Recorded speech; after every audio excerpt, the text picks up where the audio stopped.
Okay, welcome back, everyone. I hope everybody had a really good lunch and is energized for the afternoon session. I'm going to go until about 3:20 p.m. In the first part of this, and we'll take a 10-minute break there, and then we'll start in again about 3:30, and we'll go until 5, and then we'll come to our dinner break. So let's pick up where we left off. I was talking about brain structure and human behavior and how these two things are completely interrelated. Brain health plays a critical role in human behavior, so it is extremely important for human beings to become familiar with the brain's basic structure and function. Now, I'm not telling you that this is the totality of neuroscience, what I'm going to show you here today. I'm saying that this is the basics. It's the essence of how the brain structure works. So this is part of understanding the physiological aspects of how consciousness works, all right? So there's three main complexes, structures, that comprise the total human brain. The first is the R complex, or the reptilian brain. So this part of the brain facilitates basic survival functions. It's the part of the brain that goes to work and becomes active when we're in what's called fight or flight mode, okay? When survival is at stake. It also controls basic motor functions and respiration, okay? The second part of the brain is above the R complex. This is called the limbic system. It's also known as the mammal brain, the mammalian brain. This part of the brain facilitates human emotions, and it makes human emotion possible to be felt in the physiology. It does this by releasing what's known as neuropeptides into the bloodstream through different glands that comprise the limbic brain, or what's called the midbrain also. So the final part of the brain, the highest structure structurally, and the newest part of the brain evolutionarily, it's called the neocortex. Now really what this part of the brain is really called is the telencephalon. That's what we traditionally think of as the gray matter of the brain, okay, with the hemispheres, okay? The neocortex is where all of the actual electrochemical activity that comprises our human modes of thought takes place, and that's in the outer shell of the telencephalon, which is known as the neocortex. So this part of the brain actually facilitates all human functions of thought, what we consider the things in thought that make us a human being and separate us from the animal kingdom. Higher thought functions, logic, intuition, creativity, okay? So we'll break down these parts of the brain and give you some visual understanding of them. So down here,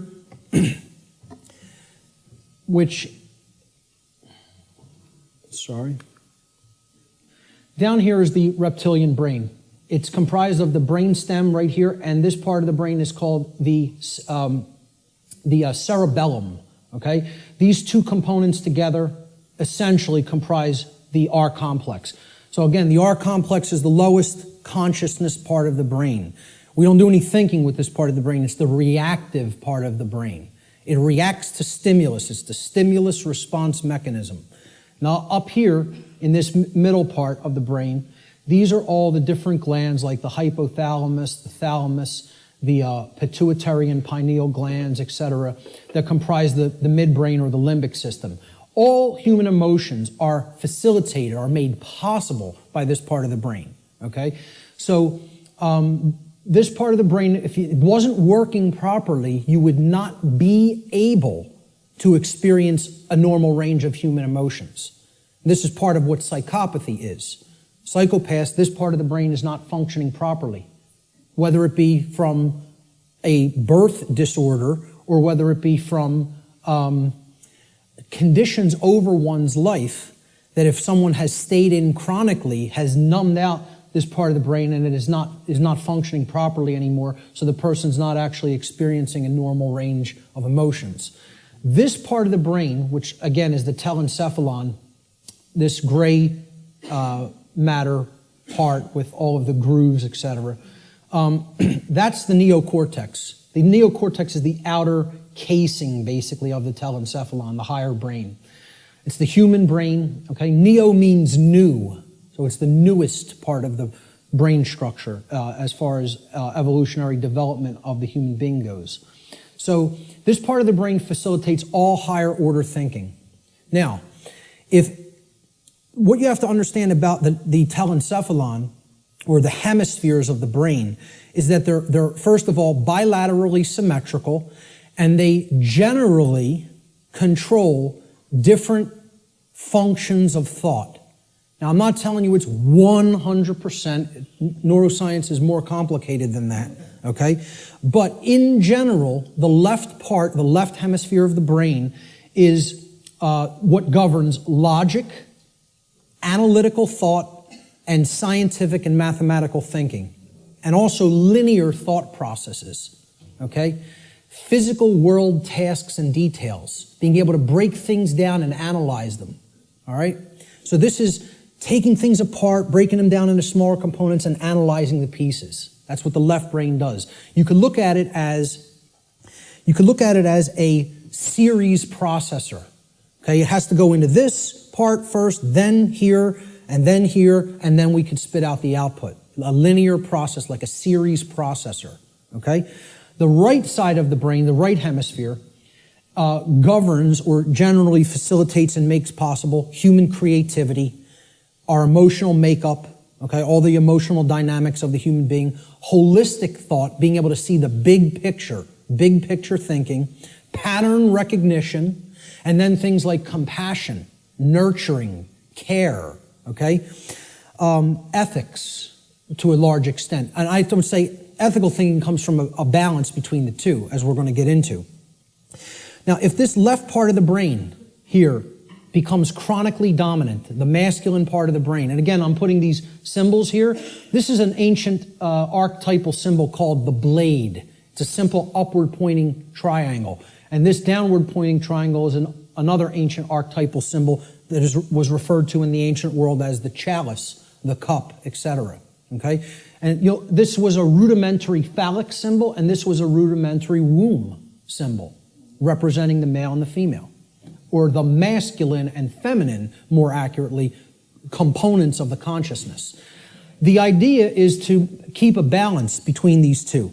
When we have a balance between the two, that's when we're operating on all cylinders, so to speak. That's when real consciousness and pattern recognition is developed.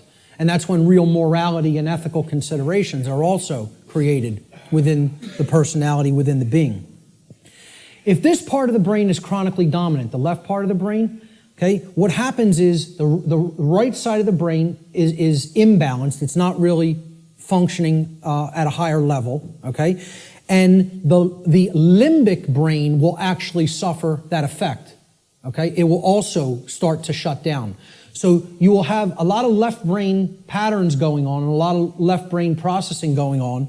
But if that's all that's happening and we're not using this part of the brain equally, the R complex of the brain is what essential executive functions are going to be routed to. We're going to be living from the R complex in a kind of stimulus response only mode instead of living from a holistic brain balanced mode, which is when we're in that balanced state, the neocortex, which governs higher order thinking and makes higher order thinking and ethical thinking possible, is what rules the personality. Okay? Now, conversely, if the right side of the brain is chronically dominant, so let's put it this way. The left side of the brain being chronically dominant, you have the controller. That's the master mentality. The right side of the brain being chronically dominant, that's the slave mentality. That's the I won't stand up for myself and I'll just accept everything. The total new ager, in other words. Okay? So this part of the brain, if it's chronically dominant, the opposite happens with the structures of the brain. The R complex will shut down. It will suffer. Okay? It will not work properly, which the R complex is necessary. It makes you stand up for yourself when you're under attack. Again, it's the fight-flight response. In a dangerous situation, you've got to know whether you're going to fight whatever's attacking you or whether you're going to get out of dodge and run away. Okay? That's a survival mechanism that's necessary when there's danger. So when this part of the brain is chronically imbalanced, the R complex gets shut down, People freeze, essentially, and they don't stand up for themselves and take action. What's happening is they're being ruled by their emotions. And again, the limbic brain governs all emotions, positive and negative. So that's compassion and that's fear. It's any possible human emotion. The midbrain is what's ultimately facilitating that emotion in the physiology. All right? So if this part of the brain is chronically dominant, the opposite happens. You go into slave think, you shut down, you freeze, you're ruled by the emotions, and you don't stand up for yourself.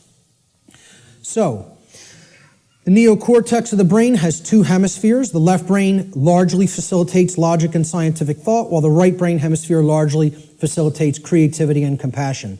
When both hemispheres are in balance, the neocortex acts in its proper role as the executive command center of the whole human brain.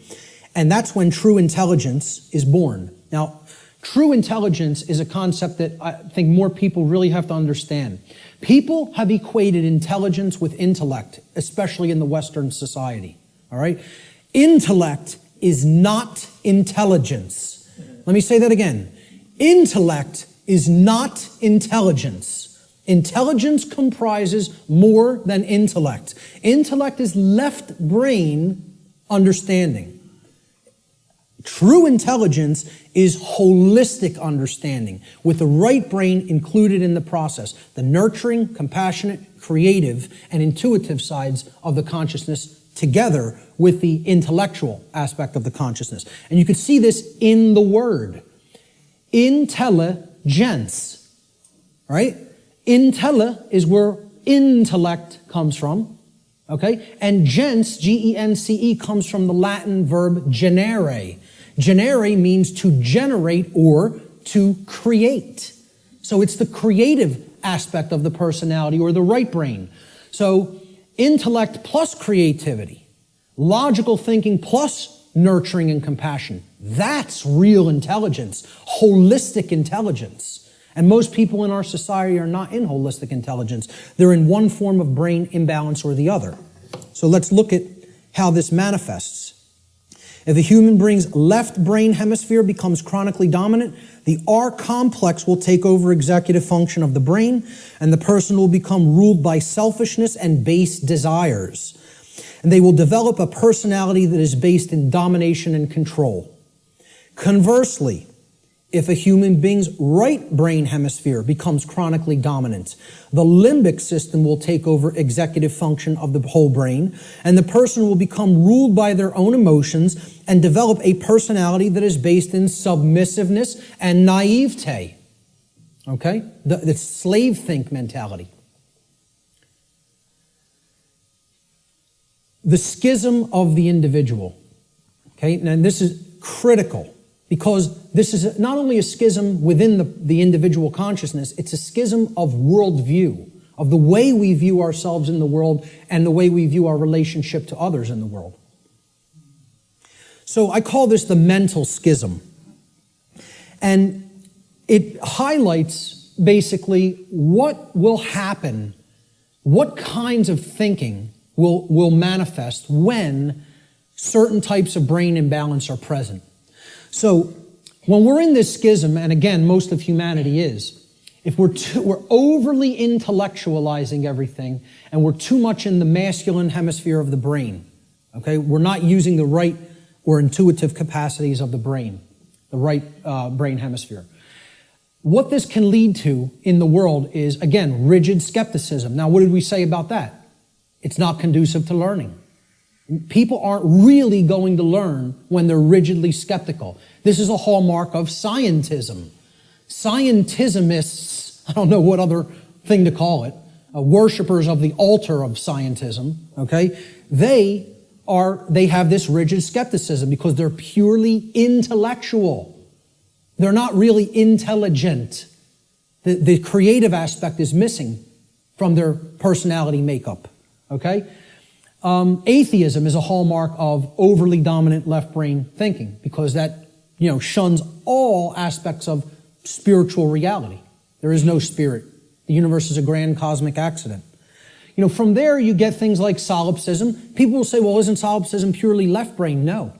It is right brain, I'm sorry, is it purely right brain? And I say no, it is left brain imbalance as well. Solipsism can be generated from both forms of imbalance, of believing nothing can actually be known.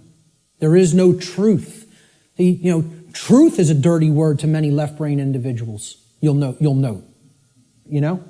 So solipsism plays into left brain imbalance as well.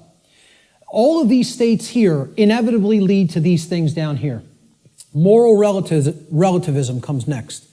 The idea that there's no such thing as the difference between right and wrong, that we just get to make those things up. They don't exist inherently in nature, We just can decide on what's right and what's wrong for ourselves and make it up, randomly. So very, very dangerous ideology, which we're going to be talking about a lot. Social Darwinism inevitably comes after that, all right? This is the idea that a certain class of society can get to direct how the lives of everybody else will go because they're the intelligentsia, so-called, okay? Or the intellectual people, really is what it is, the over-intellectualizing. And we'll direct society because we're the fittest. Like Darwinism postulates the survival of the fittest, well, social Darwinism postulates the survival of the most socially ruthless. And many people believe that's the natural order. They believe that's the natural order, and nothing could be farther from the truth. What that is it's the psychopathic chaos. It has nothing to do with nature, and it has nothing to do with order. It's the exact opposite. So, this state, and these are hallmarks of dark occultism as well. Okay? I think I should know a thing or two about it, as I was a priest in it for almost 10 years. I might know a couple of things about Satanism. Okay? So, moral relativism is one of the big tenets of Satanism. It's actually one of the pillars of Satanism. Social Darwinism is highly praised and valued in Satanism. And eugenics. Okay? Because if people don't understand what eugenics is basically people, who have gone so deep into this form of left brain imbalance that they believe they're God and they can get to decide who lives and who dies. That's really what it is. We will control who breeds and who does not get to breed, who gets to live and who does not get to live. All right? That's essentially eugenics in a nutshell. And again, these are all authoritarianism, forms of authoritarianism. Okay? And it's the idea that man is the author. Man is the creator. Man is the God. Man will make the law. Man will decide who, life and death at any given moment. We will decide what's right and wrong, etc. That's essentially what all of these forms of thought are. Extreme left-brained imbalance. And I was there. I was in this state in my life. I was in it for years. For years. All right? Let's look at the other form of imbalance. If the right side of the brain is chronically dominant, this leads to, similar kind of imbalance, but in the exact opposite form. The brain is still completely imbalanced, therefore the person's not in a high state of consciousness. They're completely unconscious to what's really going on within them and around them. But the manifestation is generally the opposite of the left brain forms of imbalance. So if you're in real right brain imbalanced state of consciousness, this will lead to naivete, believing anything you're told, accepting things from quote unquote official channels and official sources without actually checking into them for yourself. Blind belief. You'll believe the next religion that comes along. We just have to tell them what they want to hear, and I'll believe that. So, New Agers are basically in this category: naivete and blind belief. People who trust government, of course, are in that category because, again, it's about creating the masters and the slaves. That's what brain imbalance is for, and that's why the controllers want to propagate this imbalance and keep it in place. Again, religious extremism, that's hallmarks of right brain belief, right brain imbalance. Solipsism, no such thing as truth, all from right brain imbalance as well. Feelings of unworthiness, self-loathing, accepting orders from other people, being an order follower. We're going to have a whole section on order followers later and how this is the exact opposite of anything virtuous. For people that believe order following is some kind of a virtue, I don't know what to tell you, but it's the thing that leads to all evil in the world. is accepting somebody's orders and not actually gauging for yourself whether the activity, the behavior is moral or not. Okay? And it creates a willing slave. This form of imbalance is ultimately generating a willing slave, whereas this form of imbalance is ultimately generating a psychopathic master. And they're all forms of mind control. It's just another aspect of how mind control works. The propagators of mind control are just doing this to keep that imbalance present in one form or another. They don't even care which it is. As long as they have some that are imbalanced toward one direction and some imbalanced toward the other direction, that's how the dynamic plays off against itself. And you have a world that is continued to be kept under lockdown. So let's look at the worldview schism that goes hand in hand with the brain schism or the mental schism. Again, worldview is exactly what it says. How do you view the world? How do you view yourself in it? How do you view others in it?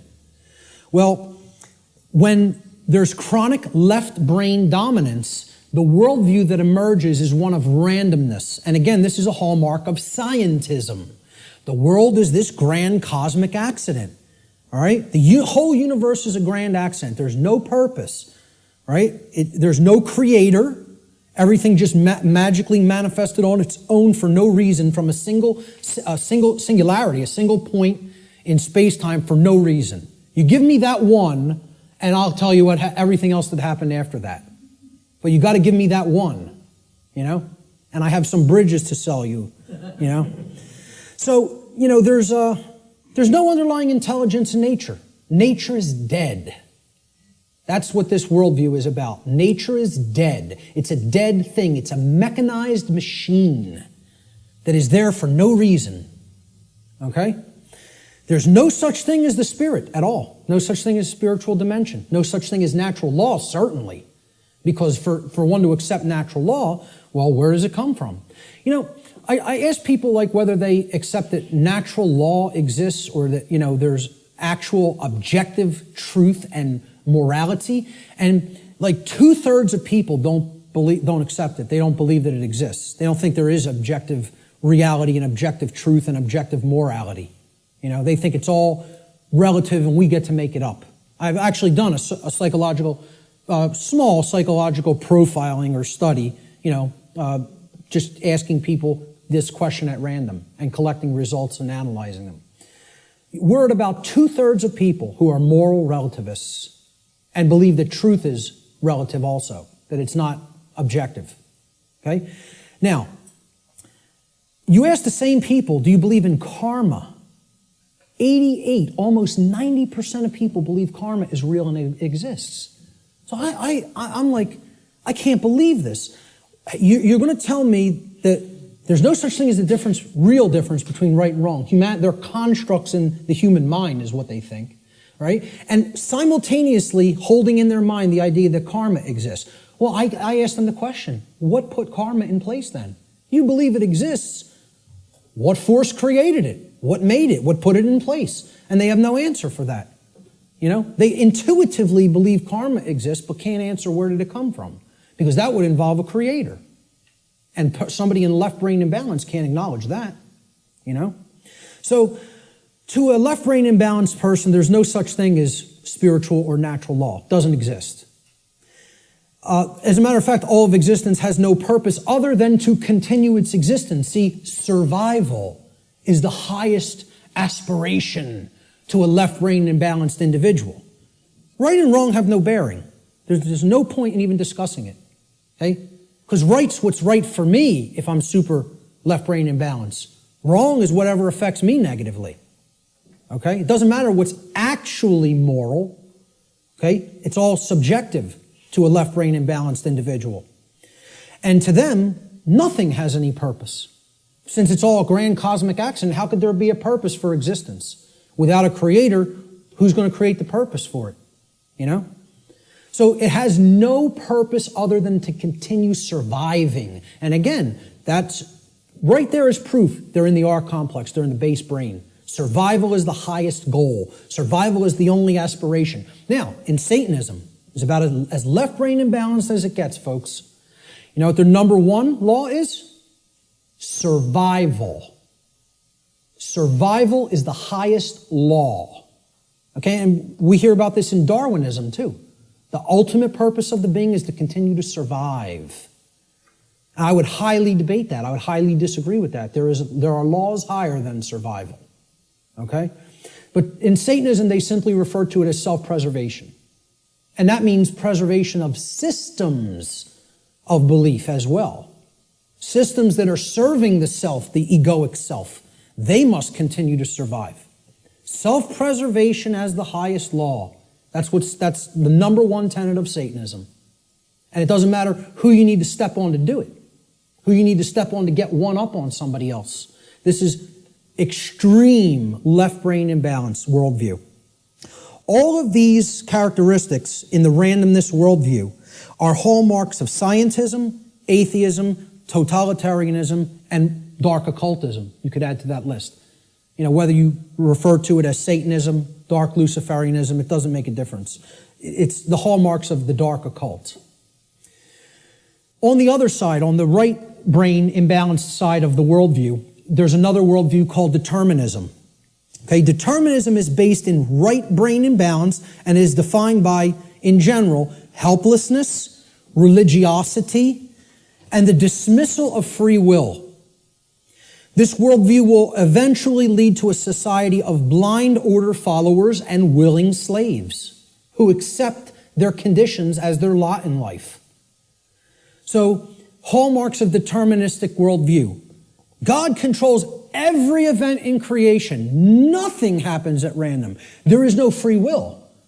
So you can never throw anything a curveball through free will. Every event is preordained. Okay? And religionists believe in this. See, I like to say, my presentation is going to piss everybody off. And that's what it should do. Because if you're in one of these forms of belief systems, it represents one form of imbalance or another. So people who believe in government and science are in that left brain imbalance. They're going to get pissed off that I'm talking about that form of imbalance. And then the people who are in religion and the New Age movement, they're in that right form of imbalance, so they're going to get pissed off at that. Good. Let them all be pissed off. The truth will piss you off, and then it will set you free if you accept it. So, you know, all occurrences are preordained. Free will is an illusion. No, you know who just said this in his latest book? Stephen Hawking, who you would think is the most left-brain person that you could think, worships at the altar of scientism, believes the universe is a grand accident, okay, and a mechanized machine, okay? It's like this comes full circle. It feeds off of each other like a feedback loop, these forms of imbalance. He went so far through left brain imbalance, he's so in the left brain, that he actually developed the hallmark of right brain imbalance, which is that there's no such thing as free will. No such thing. Since it's all a mechanized machine and there's no consciousness, there can actually be no choice. We are actually robots controlled by matter. Hawking believes this. He actually wrote this in his book. He said free will is as dead as God.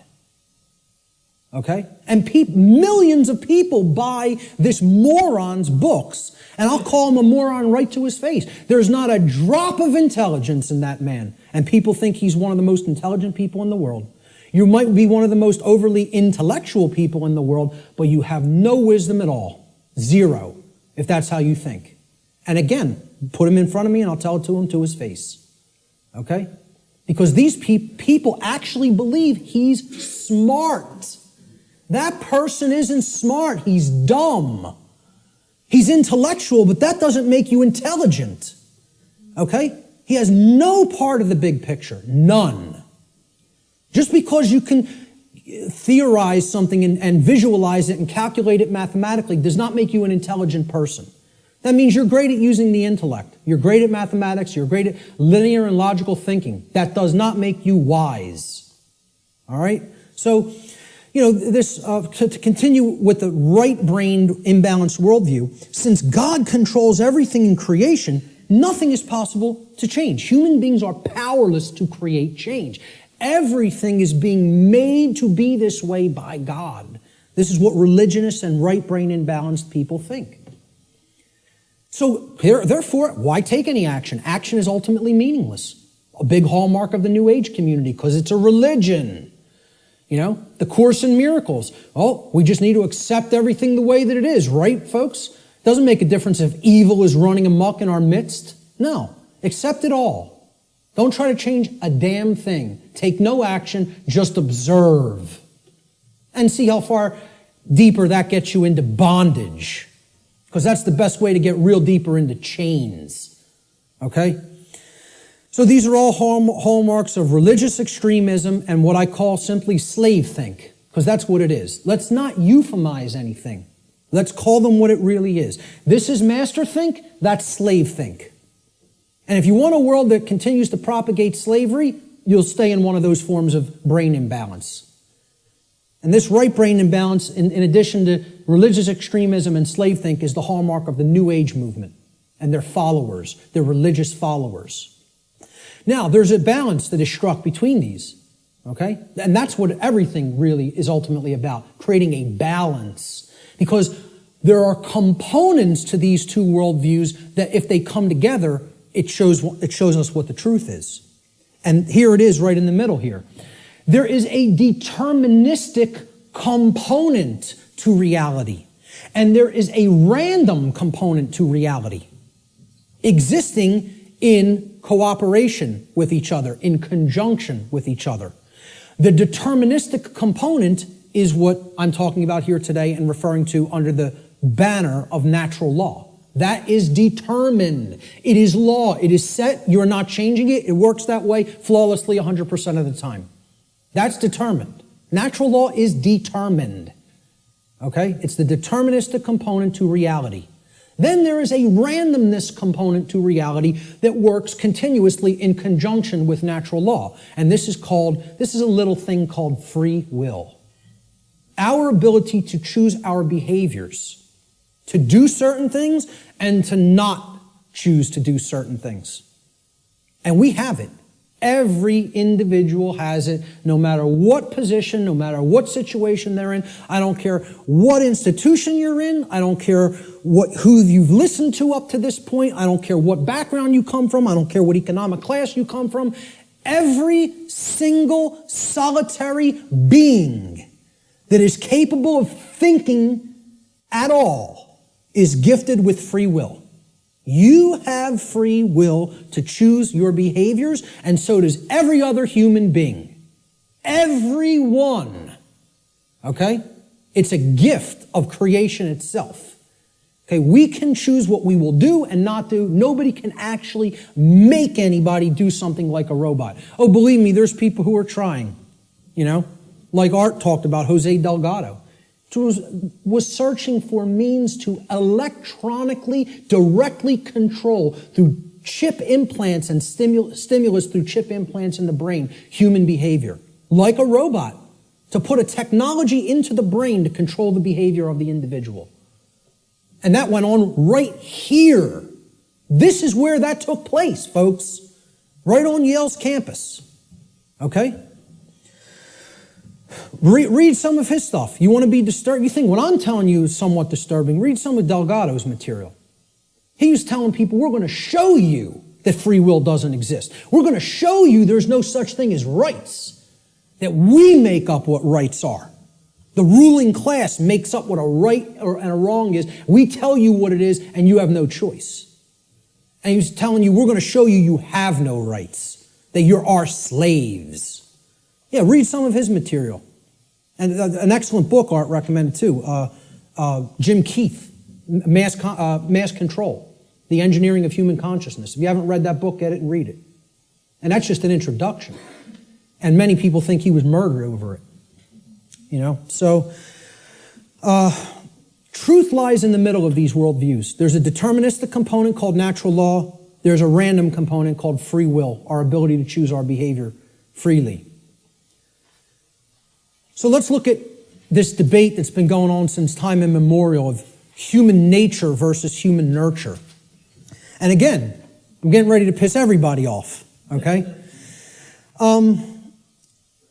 This debate's been going on forever. Which is it? What's human nature really look like? What's its essence? Is it angelic or demonic? Okay? I would say it's neither. It's neither one of these things. It's not both. It's neither. So nobody wins here, you know, who falls on one side or the other. And it's a very difficult thing for people to accept as well. Because when we ask the question, what is the nature of a human being? It's a very similar question to asking, what is the nature of this computer up on this platform? What is the nature of that projector? What is the nature of those cameras? Well, can I actually say what the nature of these things is? It's a computer. Its nature is to compute information. What is the nature of that projector? Is it good? Is it bad? Is it angelic? Is it demonic? Is that projector demonic? No. Its nature is that it projects imagery. What is the nature of these cameras? They capture imagery. That's all. So what's the nature of a human being? The nature of a human being is that it takes in information, it processes it, and then it outputs it through behavior. And as we're going to see, that's very much like a computer. I'm not saying that it is a computer. I'm saying it's like one. Okay? So human nature is neither inherently good nor inherently evil, as many people think fall on one side of this argument or the other. Instead, we should consider the operating conditions or the environment in which human beings exist, which influences behavior to a great extent, thus creating the current human condition. That's why it's called the human condition. It's not called, the situation we're in is called the human condition. It's not called the human nature. Okay? It's called the human condition. There's a reason it's called a condition. For any condition to be in place, well, hey, what condition is my computer in right now? What condition is my projector in? What position is Richard's cameras in? They're in operating conditions. They're doing what they're supposed to be doing because they've been kept up in good condition. Okay? In the example of my computer, it has a working operating system without malware on it.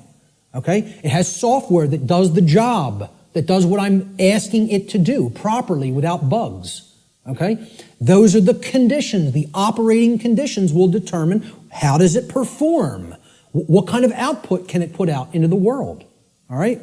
So, again, what I'm saying here is that human beings are like computers. Not that they are computers. Let me just state that emphatically. We're not computers. We're like computers. Okay?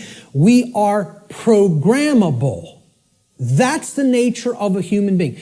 How many people have ever heard anybody say that the nature of a human being is that a human being is programmable? To my knowledge, I'm the only person or researcher that is calling that human nature. Our nature is that we can be programmed. And there's another thing. That's another thing people don't want to hear. They don't want to hear this because they liken it to a mechanized machine. And I'm not saying, again, to emphasize, I'm not saying we are computers. I'm saying we're like them in the ways that we can be programmed. So what gets put into a person through the environment, which is called the culture, all right, and becomes their programming, determines what they will output onto the screen, which is called human life. And that will create the human condition in the aggregate as more and more people operate that way. All right, so let's look at how this works. Human beings are programmable much like computers. Like a computer, if a human being has a bad file system format, that's the first thing you do when you're going to get ready to use a computer. You have to format the drive. How many people here are somewhat techie? Not many. Okay, about a quarter to a third. All right. So some people will know what I'm talking about here. For the others, excuse the jargon for a moment. All right, I'll explain what it is. A file system format is you got to format the hard drive so you can prepare it for a specific operating system, which is basically the task controllers. It's going to control what happens on the computer, how programs get launched, how memory is used, etc. in a nutshell. All right, I do this for a living, so I know all the technical stuff. So I'll try to keep it simple. So if the human being has a bad file system format, right? This is akin to the operating conditions during a child's formative years, the first 6 years of their life, essentially. Now, think about it. We call this their formative years. Their formative years. like a format on a hard drive, because this is what puts the file system into the human being, that prepares it for its operating system. Okay? So, largely, what programs the child at this stage is the parents and what they will see in their immediate environment and home and during their very early years in, quote, schooling. All right? Now, if, like a computer, if a human being also has a bad operating system. Now, this is like Mac OS, Windows, Linux, etc. Android, iOS. These are operating systems. Again, they are basically providing a platform that other programs will run in, and they're providing a graphical user interface. This is your culture. The operating system is the culture in which the programs run. Okay? So, let's say if you have a bad operating system, meaning you're already surrounded in a bad environment, in a bad culture, right? That's also going to negatively impact the output. And then they have bad software programs. Now, these are the programs that you run. Now, if I didn't have a good presentation piece of software, my presentation might come out sloppy. It might crash in the middle of it. It might not display the graphics or the text properly. Okay? So you got to make sure you're working with good, reliable software as well.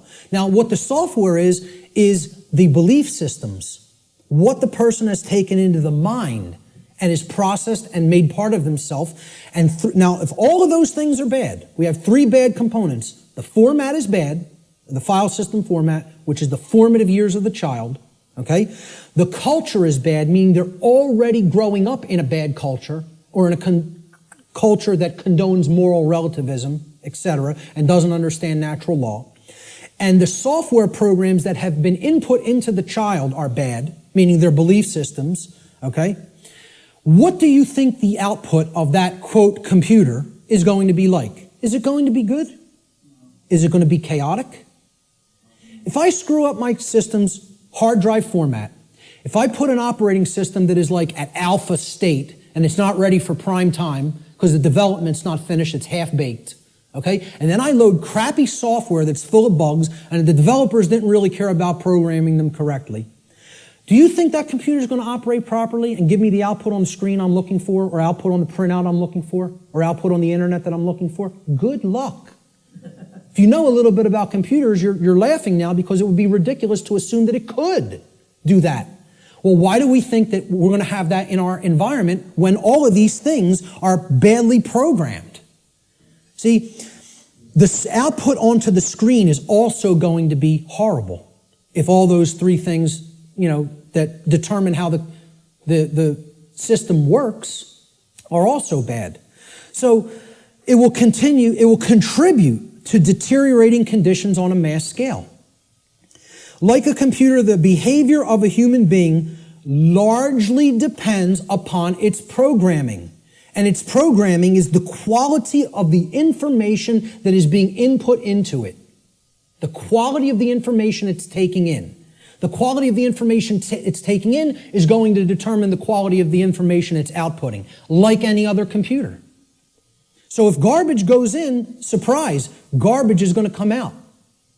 If good information goes in, quality will come out. And the output will be as one wants it to be.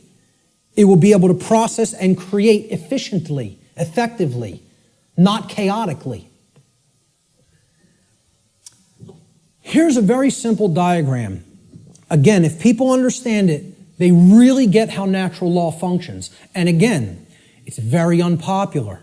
People don't want to look at what the bottom base foundation or platform of this structure is. Because once again, this idea that knowledge is what's required makes many people upset because they want to believe they're going to achieve these things they say they want without doing the work to acquire that knowledge and therefore understand the requirements for obtaining those conditions.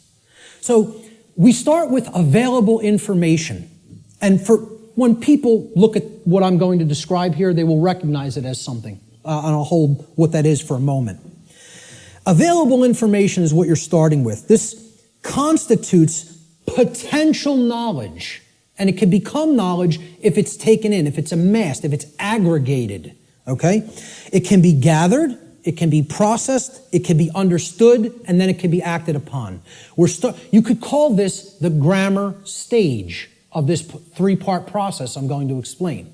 Okay? You could also refer to this as the input stage. If we're looking at it in a computer model, this is the stage of inputting information or programming something. Okay?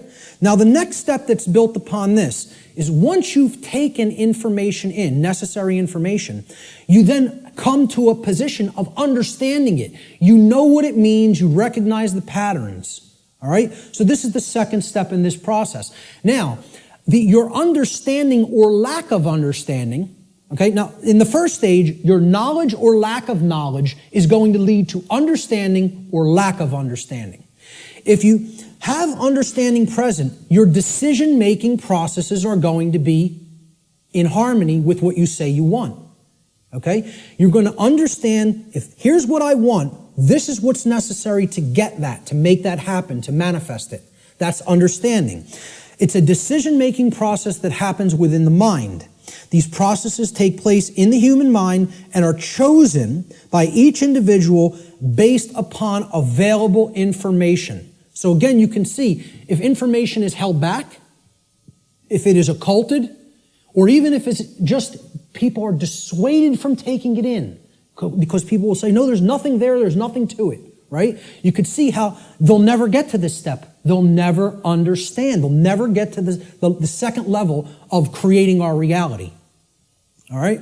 Effectively, efficiently.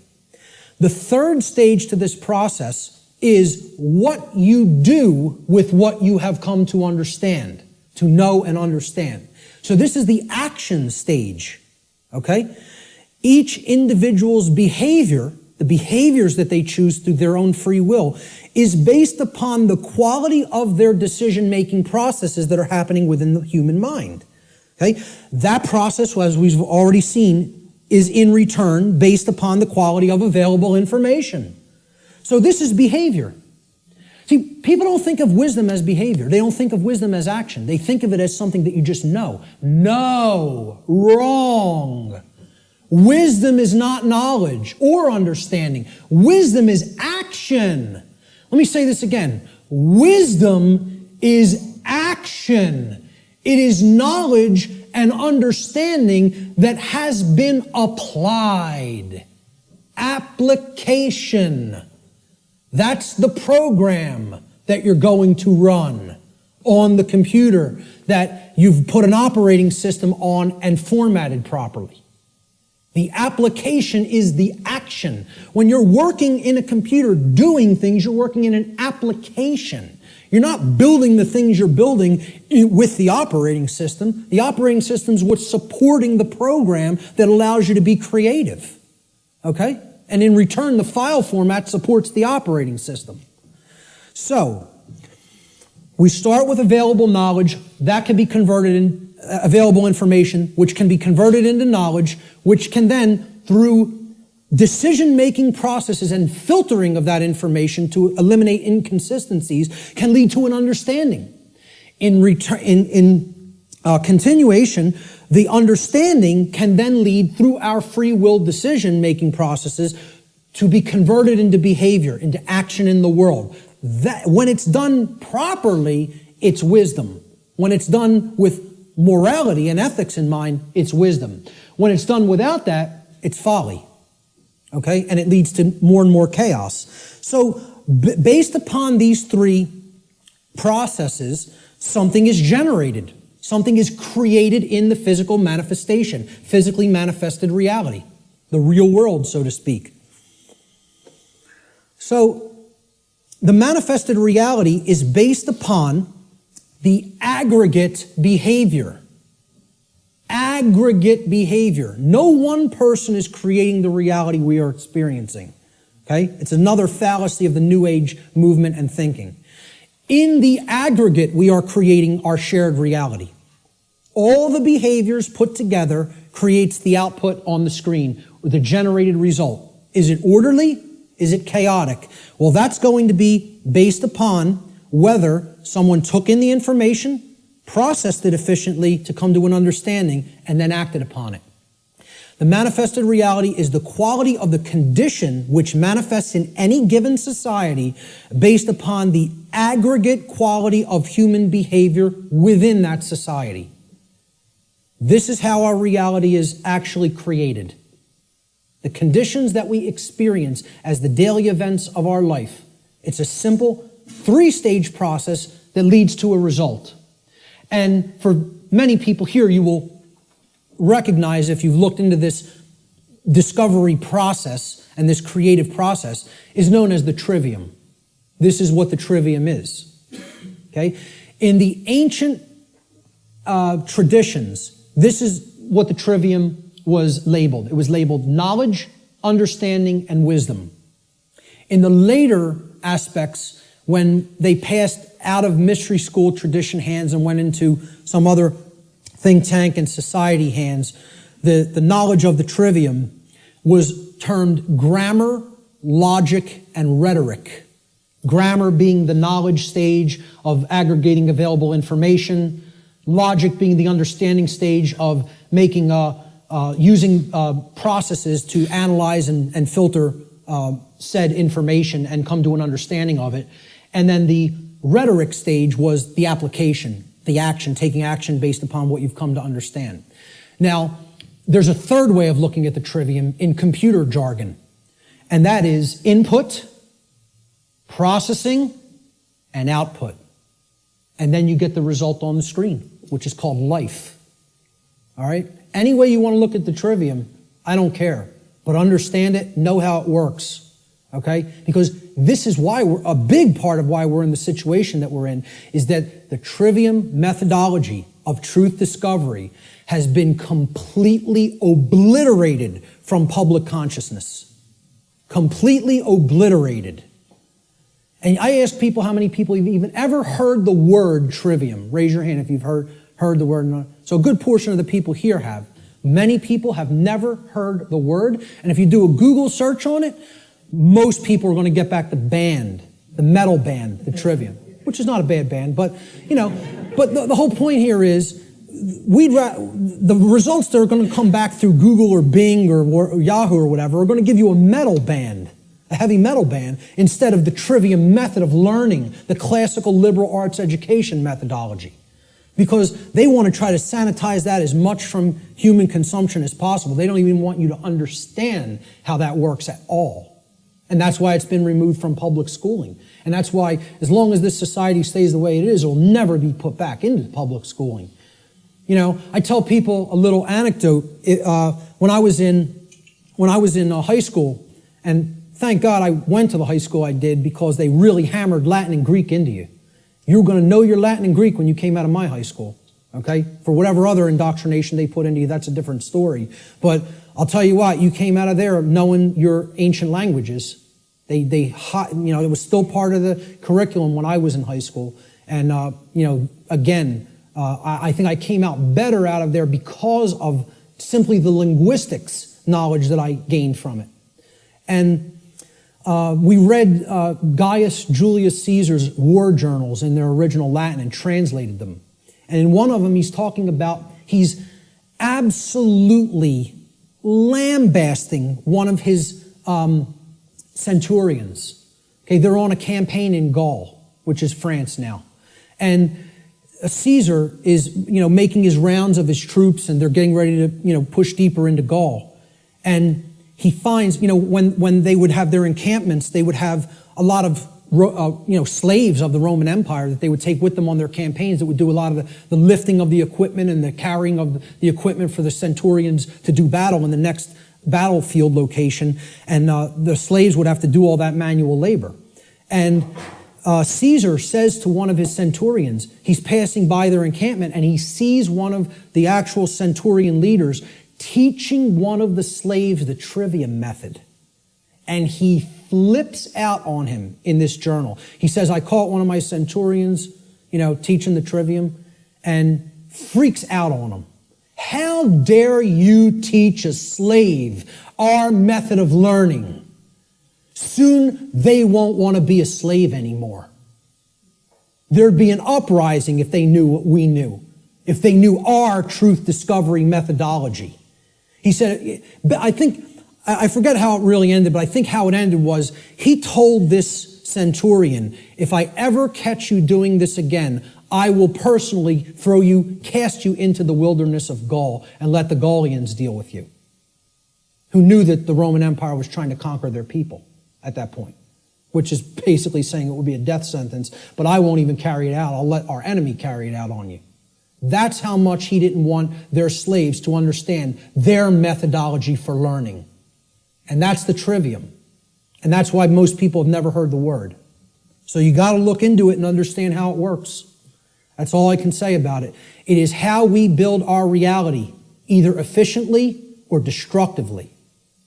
So let's look at some of the principles of natural law. Now, in my extended seminar, which goes over a 6-week class of lessons, I get into these principles deeply in an extended form. We're not going to do that today because time doesn't allow. I'm going to briefly touch on each one. Okay? The word principles, let's define it. Principle comes from the Latin noun principia. Principia means first, foremost, leading, chief, or most necessary. It is that which matters most. It is the first things that must be understood before anything else can be understood. Principles have to come first. And this is the problem. Our society does not put principles first. It puts trivialities first, and we're no longer a society that even cares about principles or first things. So first things first. First things or principles have to come first. So let's look at what the principles that underlie natural law. These are the things that are most important. That's what principles should mean to people. If we ask people to define what a principle is, first thing they should say, that's the most important thing.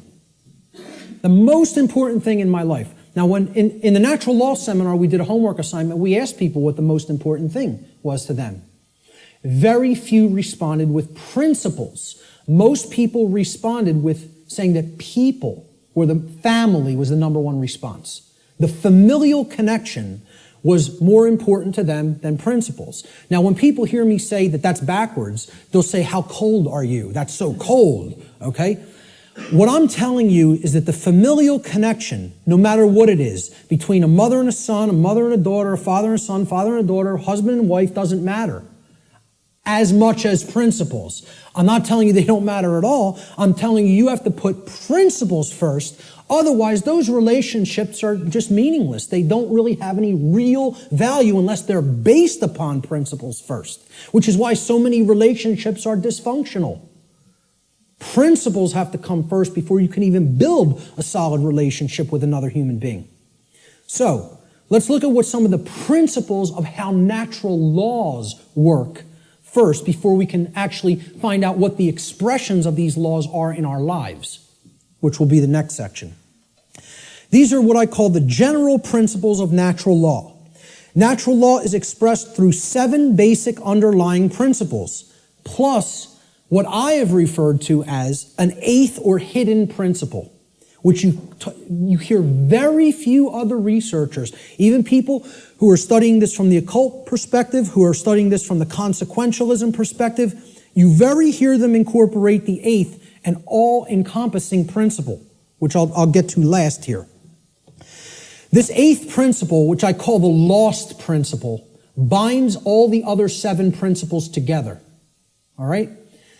These principles together constitute a master key through which universal wisdom, including the knowledge of the requirements to obtaining what we desire, is then unveiled or de-occulted.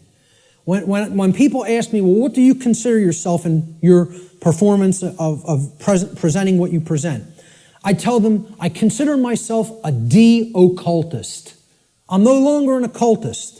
I'm a de-occultist. I'm attempting to take this information out of hiding. It's been hidden. The hiding of it is destroying the fabric of our society and putting us into bondage. It needs to come out and be non-hidden. It needs to be unveiled and shared widely and freely with anybody who's capable of accepting it and comprehending it now. Because we're not in a position where we could wait longer. We're at the precipice.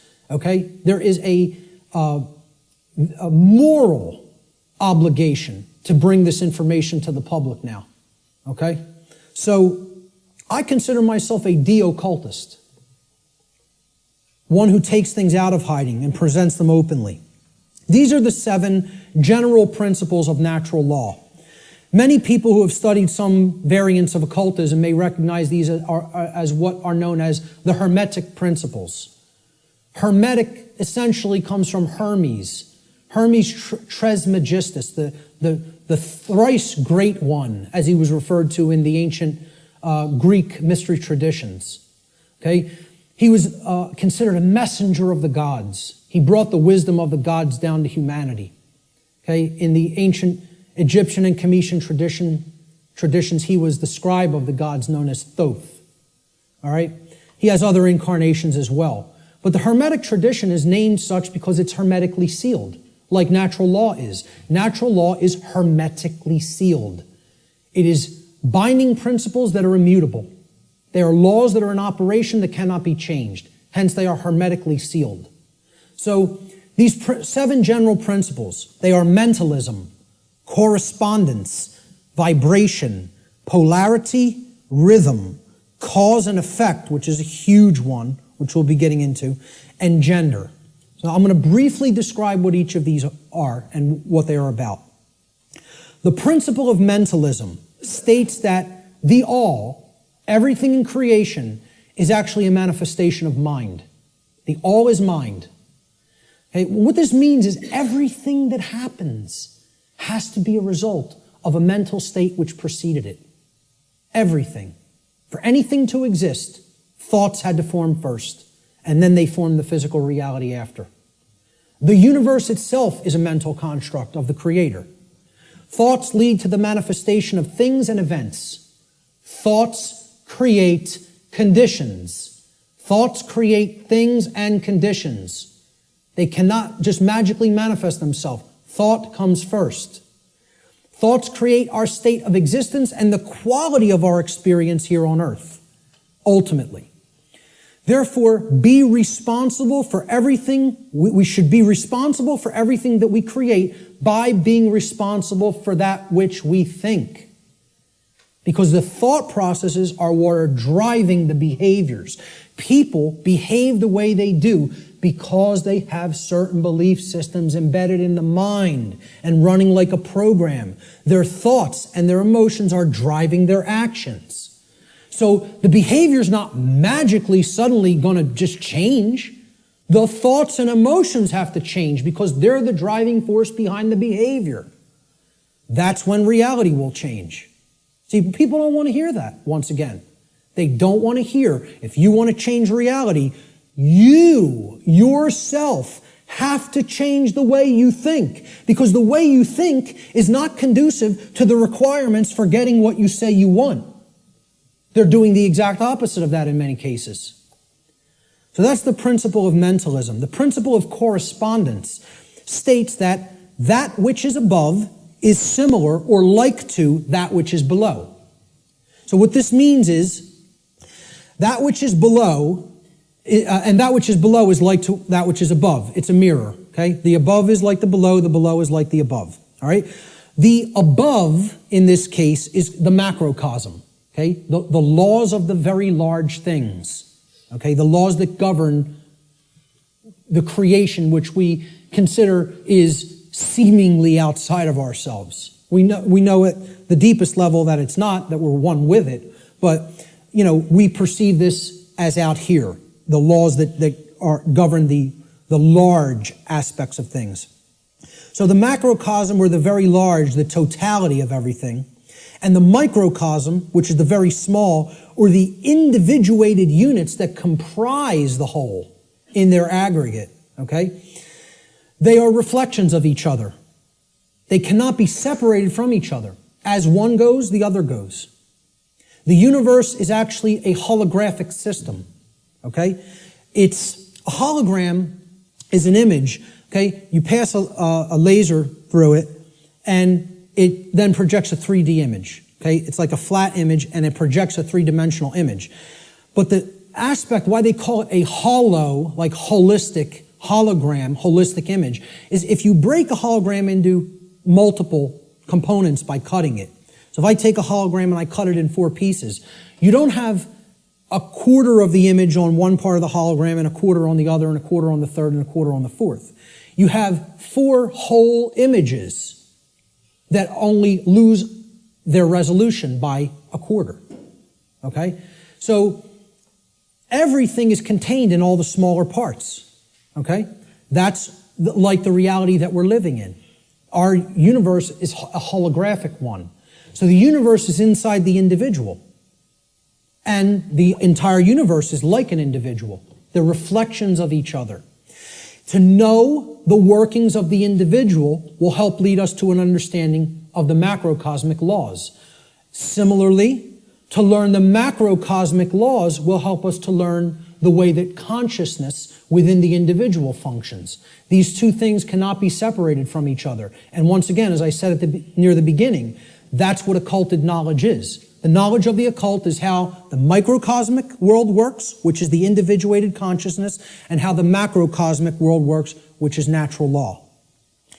So the other part of the principle of correspondence is that our reality is also fractal in nature.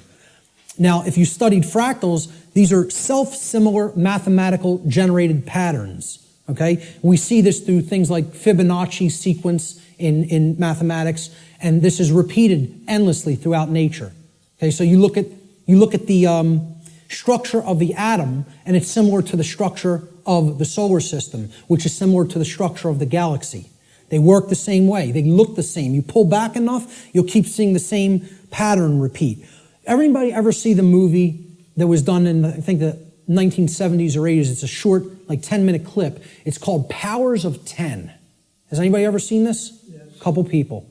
Watch this movie, Powers of 10, and you'll understand what I'm talking about when I say that the universe is fractal in nature. Brilliant movie. It will blow your mind. Real short, 10 minutes long, something like 9 or 10 minutes long. They basically zoom up into the cosmos to show you how everything is self-similar. Then they zoom down into the cells of a human being and in the atoms that comprise the hand and cells of the hand, and show you how everything is similar there, all the way down to the atomic level, okay, and the subatomic level. So, the universe is both holographic, meaning that the whole is contained in the parts, and vice versa, and it is fractal or self-similar across all scales of its existence. That's the principle of correspondence. The principle of vibration simply states that there is no such thing as rest, as dead or non-motion, okay? Death, in that sense, is an illusion, because true death would be the cessation of all motion and energy. There is no such thing. It doesn't exist. You cannot go anywhere in creation where something is at complete rest. Okay? And I joke around about this. Barb tells me funny stories when she comes home from work, and she's trying to, enlighten some of the other RNs that she works with. And she was trying to explain to one of the other nurses, that desk has atoms in it, and they're not at rest. They're like in crazy, chaotic motion, especially the, electron clouds of the atom. And if you look at it at a deep enough level, you would see it's like, chaos going on, and it's all kinds of motion happening, seemingly at random. And the other nurse goes, Barb, you're so crazy. What I say to that is, how could you have made it to nursing school and not ever have even considered the concept of the atom? Right. And it's amazing. She actually thinks the perceived stillness is actual stillness, and didn't comprehend. If you zoom into that with a powerful enough microscope, you're going to see all kinds of motion, and nothing's at rest. And she thought Barb was the weird one for trying to explain that to her. Okay, so there is no such thing as true rest. It doesn't exist. If something's in existence, it's in motion. Everything moves, everything vibrates, and at the most fundamental level, the universe and every single thing which comprises it is ultimately pure vibratory energy that is manifesting itself in different ways, different frequencies, different vibratory forms. The universe has no true solidity as such, as we imagine solidity at the macrocosmic level. Matter is merely energy in a state of vibration. And what this is, if we truly understand this, and many sciences are now finally really understanding this and trying to propagate this knowledge out into the public, we will come to the understanding that this is a spiritual construct for experience to be gained, to have an experience and learn and grow in consciousness. That's what the purpose of this whole thing is for, you know? So nothing is truly solid, you know? It's again, like we say, we are spirit having a human experience. The whole universe is spiritual, having a experience in solidity. All right? That's how you have to look at the principle of vibration. The principle of polarity states that everything has a dual nature to it. There are polarities in everything that exists. Okay? Everything has poles. Everything has its pair of opposites. However, opposites, they are identical in nature, but they're different in degree. So let me give you an example of what that means. Are hot and cold really opposites? Or can we simply look at them as the presence of heat energy or the absence of heat energy? Meaning that they're the same thing, energy. And whether it's concentrated in a specific area, which would make it hot, or whether it's absent from a specific area, which would make it cold. Okay? That's what hot and cold are at the fundamental level. At our level of perception, they're opposites, but at the fundamental level, they're the same thing, energy or lack thereof. Just like those 3 stages of the trivium. Are knowledge and ignorance the same thing? Yeah, actually they are. Because truth is always present. It's a matter of whether it's taken in and processed or whether it's refused to be taken in and it's not processed. Okay? So it's just like that. They're identical in their natures, but they're different in their degree. Okay? Extremes can meet and blend and, play with each other, like as depicted in the yin-yang symbol, masculine and feminine. They need to be blended. And at some level of reality, everything that is seemingly contradictory may be reconciled. Now again, I stress the term at some level. At the unified field level, everything is consciousness, pure consciousness. However, at this level, there are differences in consciousness. At this level, there are things that are taking place that we need to understand. At this level, there are things that we need to set right and rectify because it does matter. It does matter. Okay? So, again, be careful with some of the New Age-isms that get put out there. Yes, can all paradoxes be reconciled? At some level. In this realm, we need to have our feet on the ground in the physical domain. This is the concept in the Hermetic tradition, which is where a lot of this understanding derived from. Out of ancient Egypt, what was known as Kem, the land called Kem, was what the actual Cometians referred to it as. The word Egypt is a bastardization of the capital, the Greek pronunciation of the capital city of Kem, which was Memphis at one point. And that city was referred to as Hygeptos in Greek. And that became Egypt in English. But the original name for Egypt was Kem. That's simply called black or dark in their language. It was the black land. And we get the word alchemy, which means, again, from. Okay? It means from the black land. Al-Kemet, which is where alchemy comes from. And that means out of darkness, this knowledge will come and bring light. Because a lot of these mystery tradition teachings do come from Kem. And also the people who took it from Kem and started to propagate it in other areas were the Greeks in the Greek mystery traditions. And again, there was light sides and dark sides to all these mystery traditions. Okay? There were some who used the knowledge wisely and tried to propagate it and tried to elevate human consciousness, and there were those who wanted to use it selfishly for their own benefit and to control others. So my point was that in the Egyptian mystery tradition, I lost my train of thought there. I'm sorry. I was talking about all paradoxes may be reconciled at some level, and I brought up the mystery traditions. I can't remember why I went into that, so I'll just keep going. Let's look at the principle of rhythm.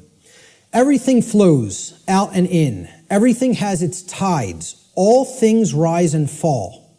Okay, so everything has a rhythm to it or a swing to it. There's tendencies that exist in energy. The pendulum swing manifests in everything that we undergo, everything that we perceive. The measure of the swing to the right is the measure of the swing to the left. It's just an opposite. It's perceived as an opposite. Rhythm will compensate. Now, how this should be understood when we are talking about natural law is many people will say, well, that's just the way the tendency is moving us. It's just the way the tide is taking us, right? But that's not really accurate. Okay? We can't look at these things as that the rhythms are set in stone and it has to be this way now, right? One of the things that a lot of the Hermetic tradition taught regarding these laws, these principles, were they can be overcome by higher levels of consciousness. Okay? This one was one of them. Rhythm is a principle that is a tendency for something to swing a certain way. Let's liken it to genetics. You know, if you look at some newer biology, a lot of modern biologists are suggesting consciousness plays into whether a gene activates or not and expresses a certain condition. Well, this is the same way. There's something that can be done about the swing or the tide. Okay? Let's look at it as you have a boat. You want to row the boat out to sea, right? You have to get past the tide. You have to get past the breakers and the waves. And if that tide's really strong at high tide, it's going to be very much more difficult. You're going to have to expend more energy to get it out to sea. If, however, you were taking it when the current's moving out to sea, okay, there's a flow that's moving outward deeper into the ocean, and you start rowing that boat then, you're going to be able to do it much more easily. Okay, so if there's winds pushing along a plane, it's going to have to expend less energy. It's going to get there more quickly, okay, because it's adding to the energy. If, however, you're flying against the wind, you got to expend a lot more energy. It's just a tendency. You can still get to where you want to go. You may just have to exert more effort. Right now, we're in a tendency of things are not flowing, okay? It's an ebb, all right? And it's something that needs to really have more energy put into it if we're going to resist the tendency. It doesn't mean nothing can be done about it. It doesn't mean it can't be overcome. It means at the time we're living in, okay, we want to make this motion go in this direction, but its tendency is to move in this direction. So more will is required at this time to move the consciousness. At other times, the consciousness may be flowing in a positive direction and it may take much less energy in order to move that consciousness forward. However, we're not living in that time. We are living at what many researchers have called the Kali Yuga, or the age of darkness and destruction.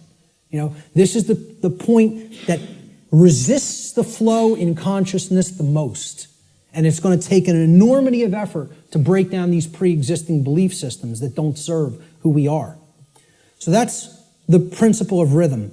This is the principle here in natural law that most fits in with how I'm using the term natural law today, cause and effect. Many people, again in the New Age community, don't want to believe that there's causes and effects, and that effects are driven by causes that, come first and then manifest conditions. So the principle of cause and effect simply states that every cause has its effect and every effect has its cause. Every single thing that occurs happens according to law. All right?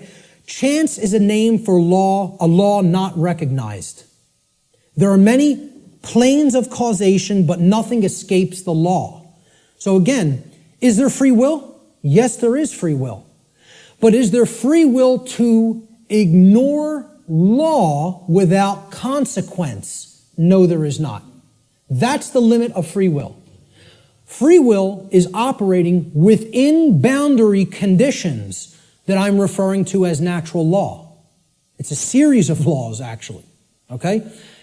Free will operates within these parameters or boundary conditions that cannot be exceeded or gone beyond without consequence Oh yeah, you can break natural law. Yes, you can break it, but you cannot break it without consequence. You cannot break it without consequence, negative consequence. And that's why this body of knowledge has in the past been referred to as consequentialism. It is the knowledge of how consequences are generated by our free will decision-making processes within the boundaries of natural law. So this is the law of cause and effect, the principle of cause and effect. And I think this image, I was searching for images that encapsulate cause and effect, and I found this cartoon, and I think it does it brilliantly. Most of all, because will the effect happen immediately? No, it will not happen immediately. There is a time lag. You set the cause into motion, the universe is going to intelligently bring to you, through a rearrangement of all the dynamics that it needs to rearrange, the effect of what you've generated by setting that cause into motion. And there is a time gap between the cause going into place and the effect coming around and hitting you.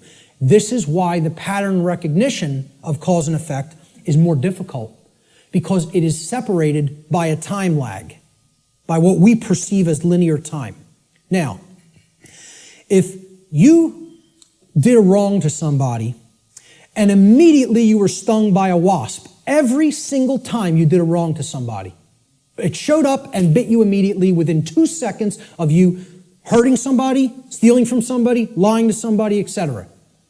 Would you start to connect the stinging to the wrong that you did? I think most people would see the pattern. They would recognize the pattern.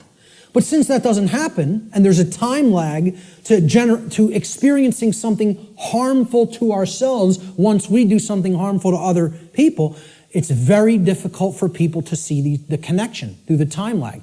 And moreover, it doesn't exactly happen in a 1-to-1 ratio like this, okay? Karmic consequence is more complicated than all of that, all right? What's happening is that all of us are experiencing in the aggregate the wrongs that the human species is conducting on a daily basis, which we do not attempt to rectify and stop through our inaction. Karma is being accrued. People think that karma can only be accrued from action. No, it cannot. It can be accrued from inaction as well. And that's where many people in our society is. They're not taking any action, and they're willing to let evil run unchecked. So this is ultimately going to come back and bite us, and what we set into motion is going to actually topple over onto us if we don't change our thoughts, emotions, and behaviors. Nothing escapes law. We are bound by it eternally. Let me just go back. I'll leave it on this slide for a moment. For some people familiar with my work, you've seen me break down the Matrix trilogy. And the law of cause and effect is brought forward extensively in the second Matrix movie, The Matrix Reloaded. And the scene that encapsulates this the most is the character of the Merovingian, who tells to the heroes who want to be free from the Matrix and its control, okay? You are coming to me without an understanding of why you are in this position. You don't understand the causal factors that have led to the current conditions that are in place. Therefore, you are coming to me with no power to effect change. You are powerless. So why should I help you? You're powerless because you lack knowledge and understanding of what set these events into motion. Why? The question why, he says, why is the only source of real power. Without why, you are powerless. He's talking about cause and effect, and he says it specifically. Causality, he calls the only real truth. And this is the villain. The words of truth come through it's a big technique in Hollywood too. The words of truth are spoken by the villain in the movie or in the series. Okay? But if you listen, and there is a twist, a dark twist to what he says. He says free will is like an illusion. No, it is not. That's where the dark occultist is trying to trip up the heroes. There are both free will and natural law.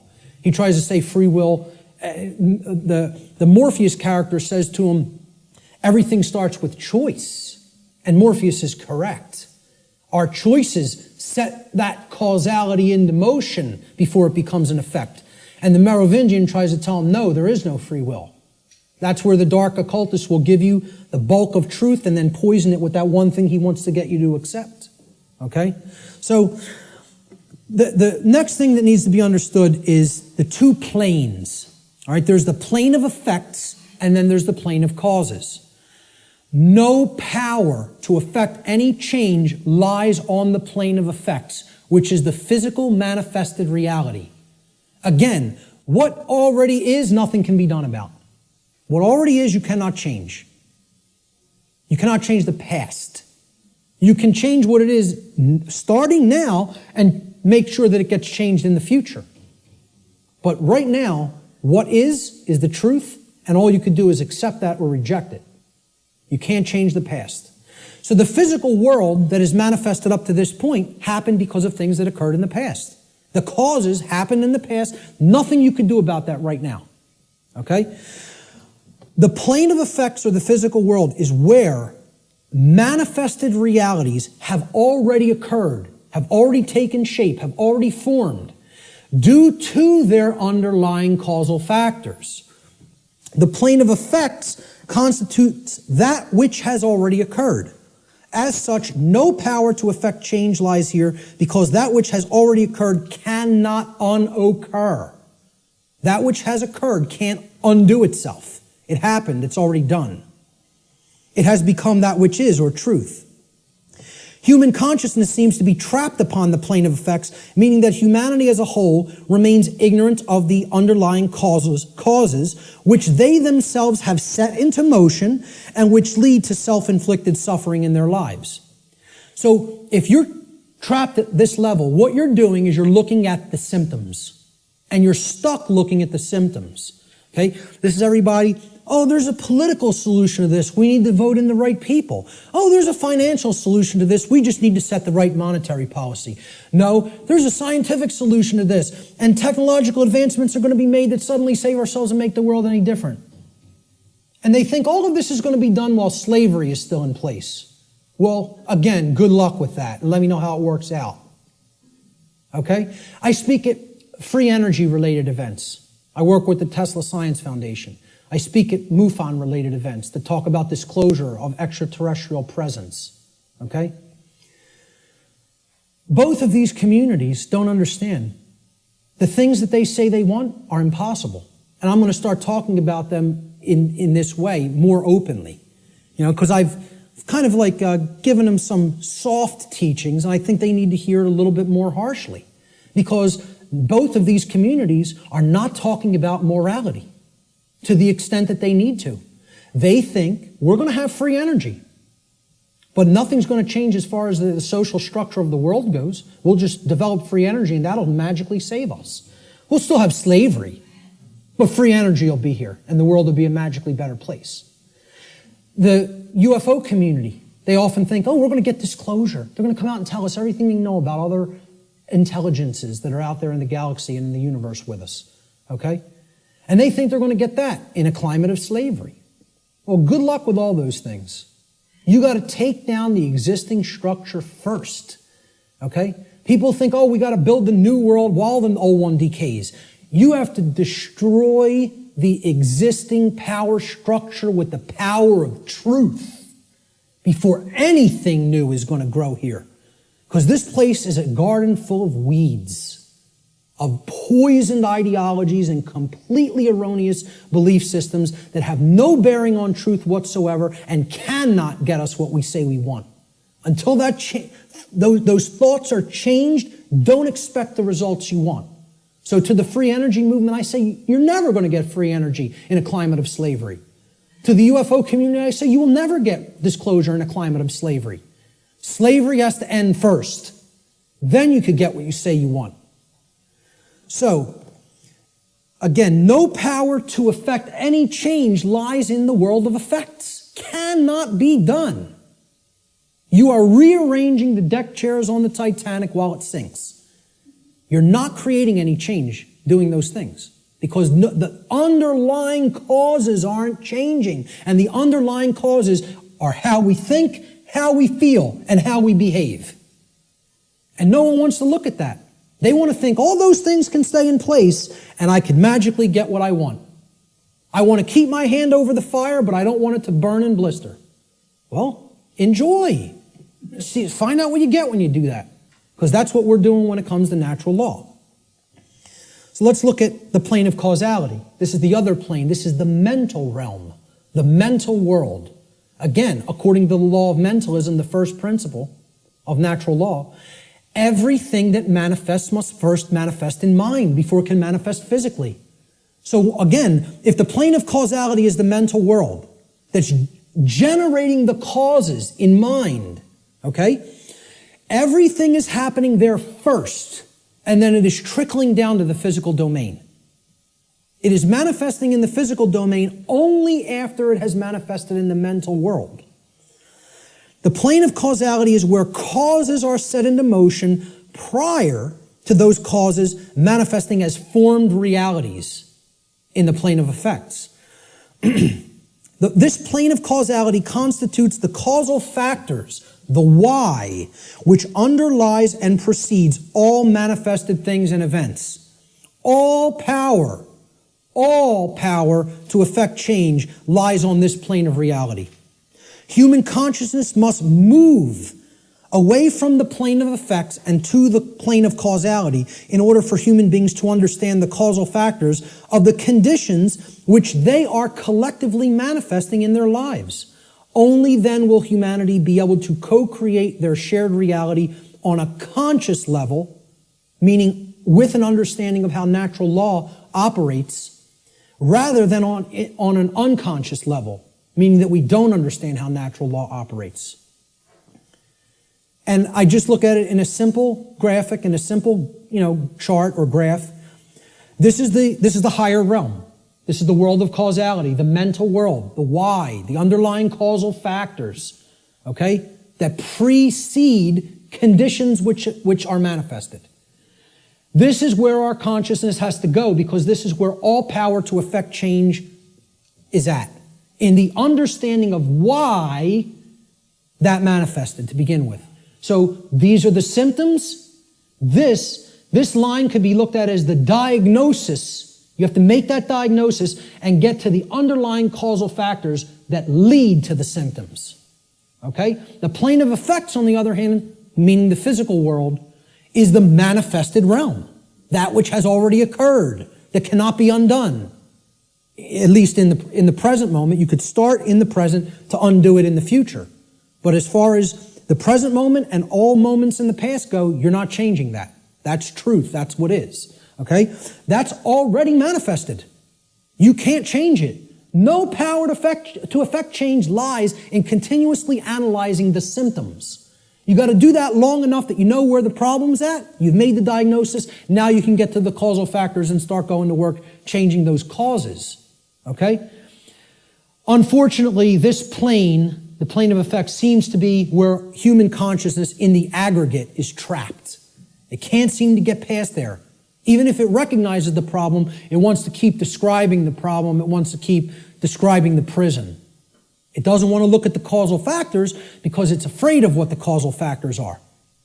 It doesn't want to acknowledge the causal factors lie in how we think, feel, and act, and until those things are changed, the external manifestation cannot change. That takes responsibility. The final principle of the 7 principles of natural law, at least the formalized ones, are gender. Again, I'm going to talk about an 8th lost one.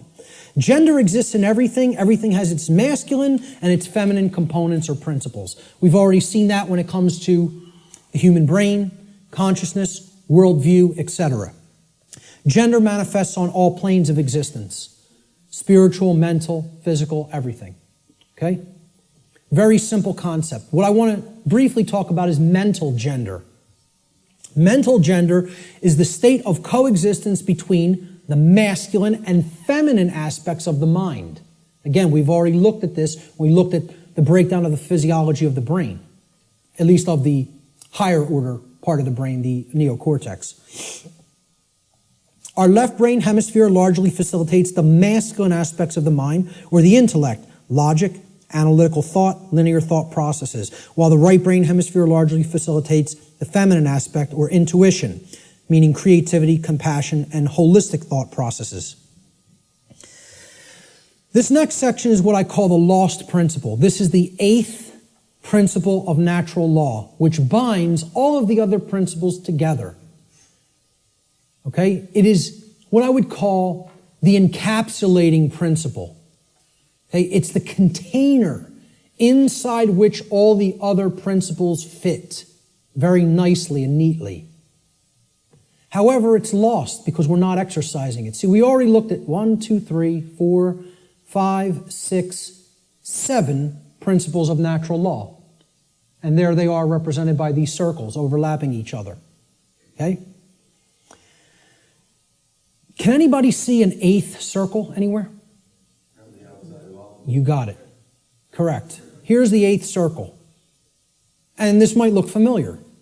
You might have seen this somewhere. Okay?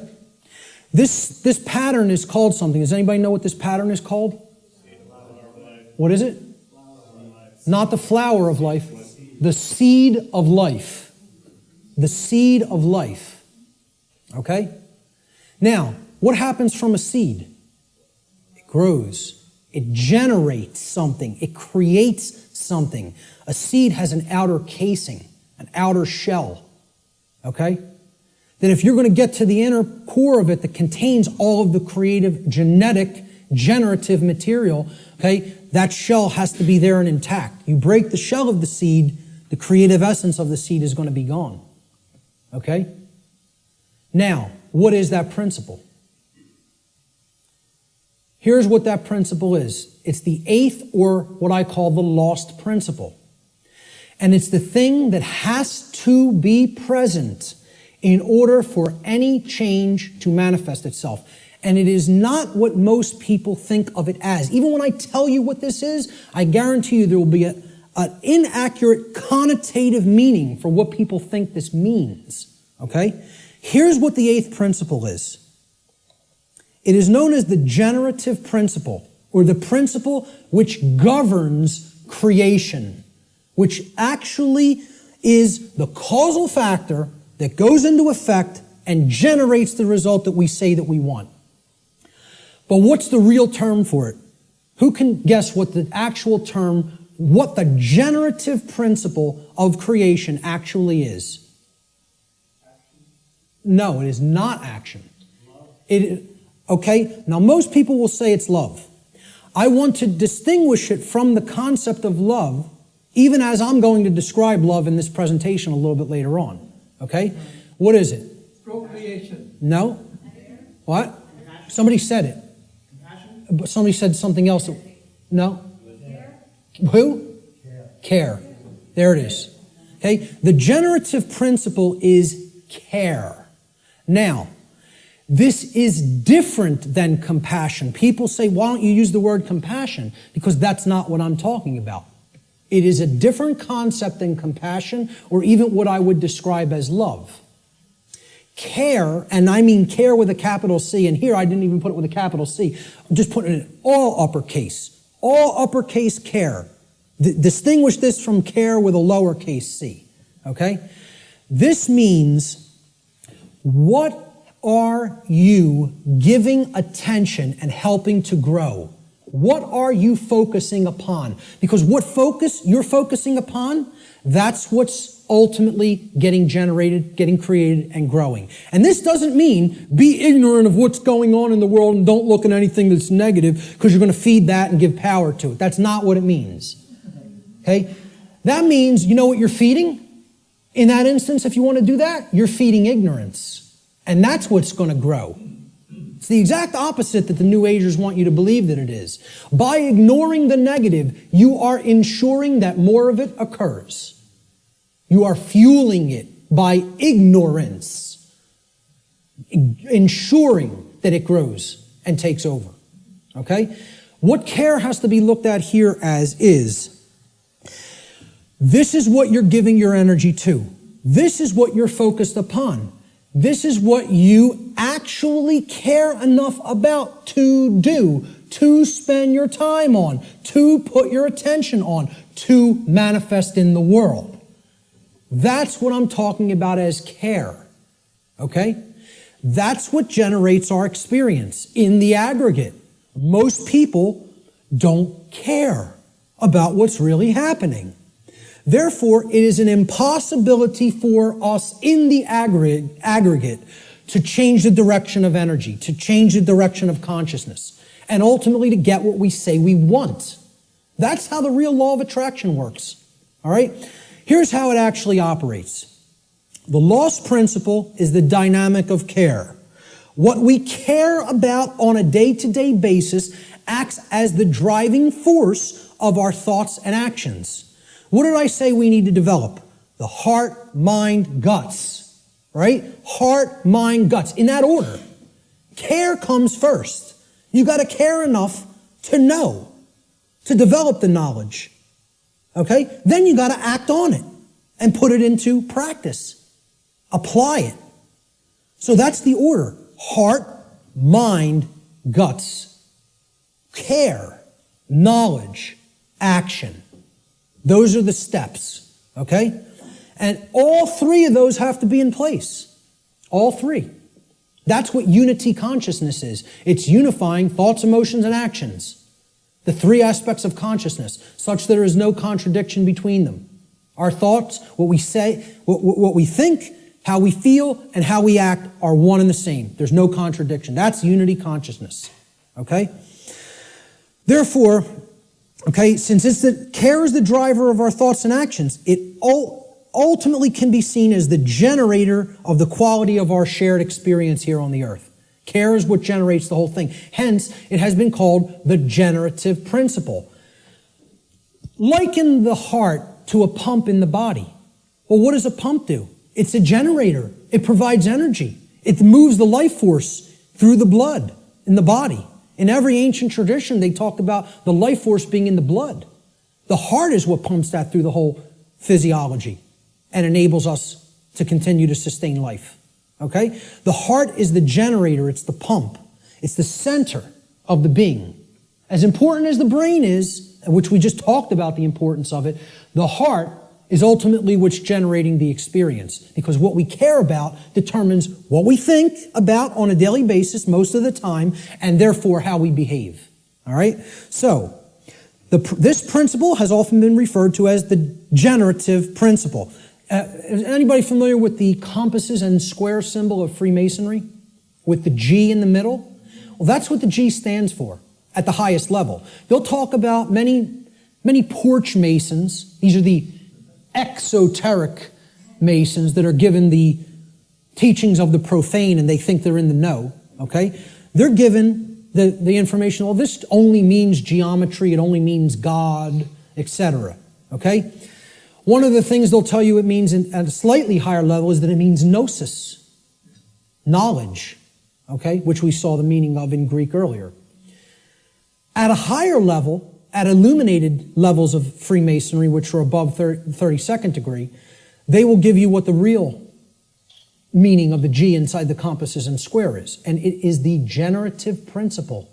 It means Genesis, creation, okay? And yeah, you can tie that right back to God. I'm not saying those things are different. And the forms that get created in the physical manifested world are geometric forms. So it is geometry as well. It's all these things.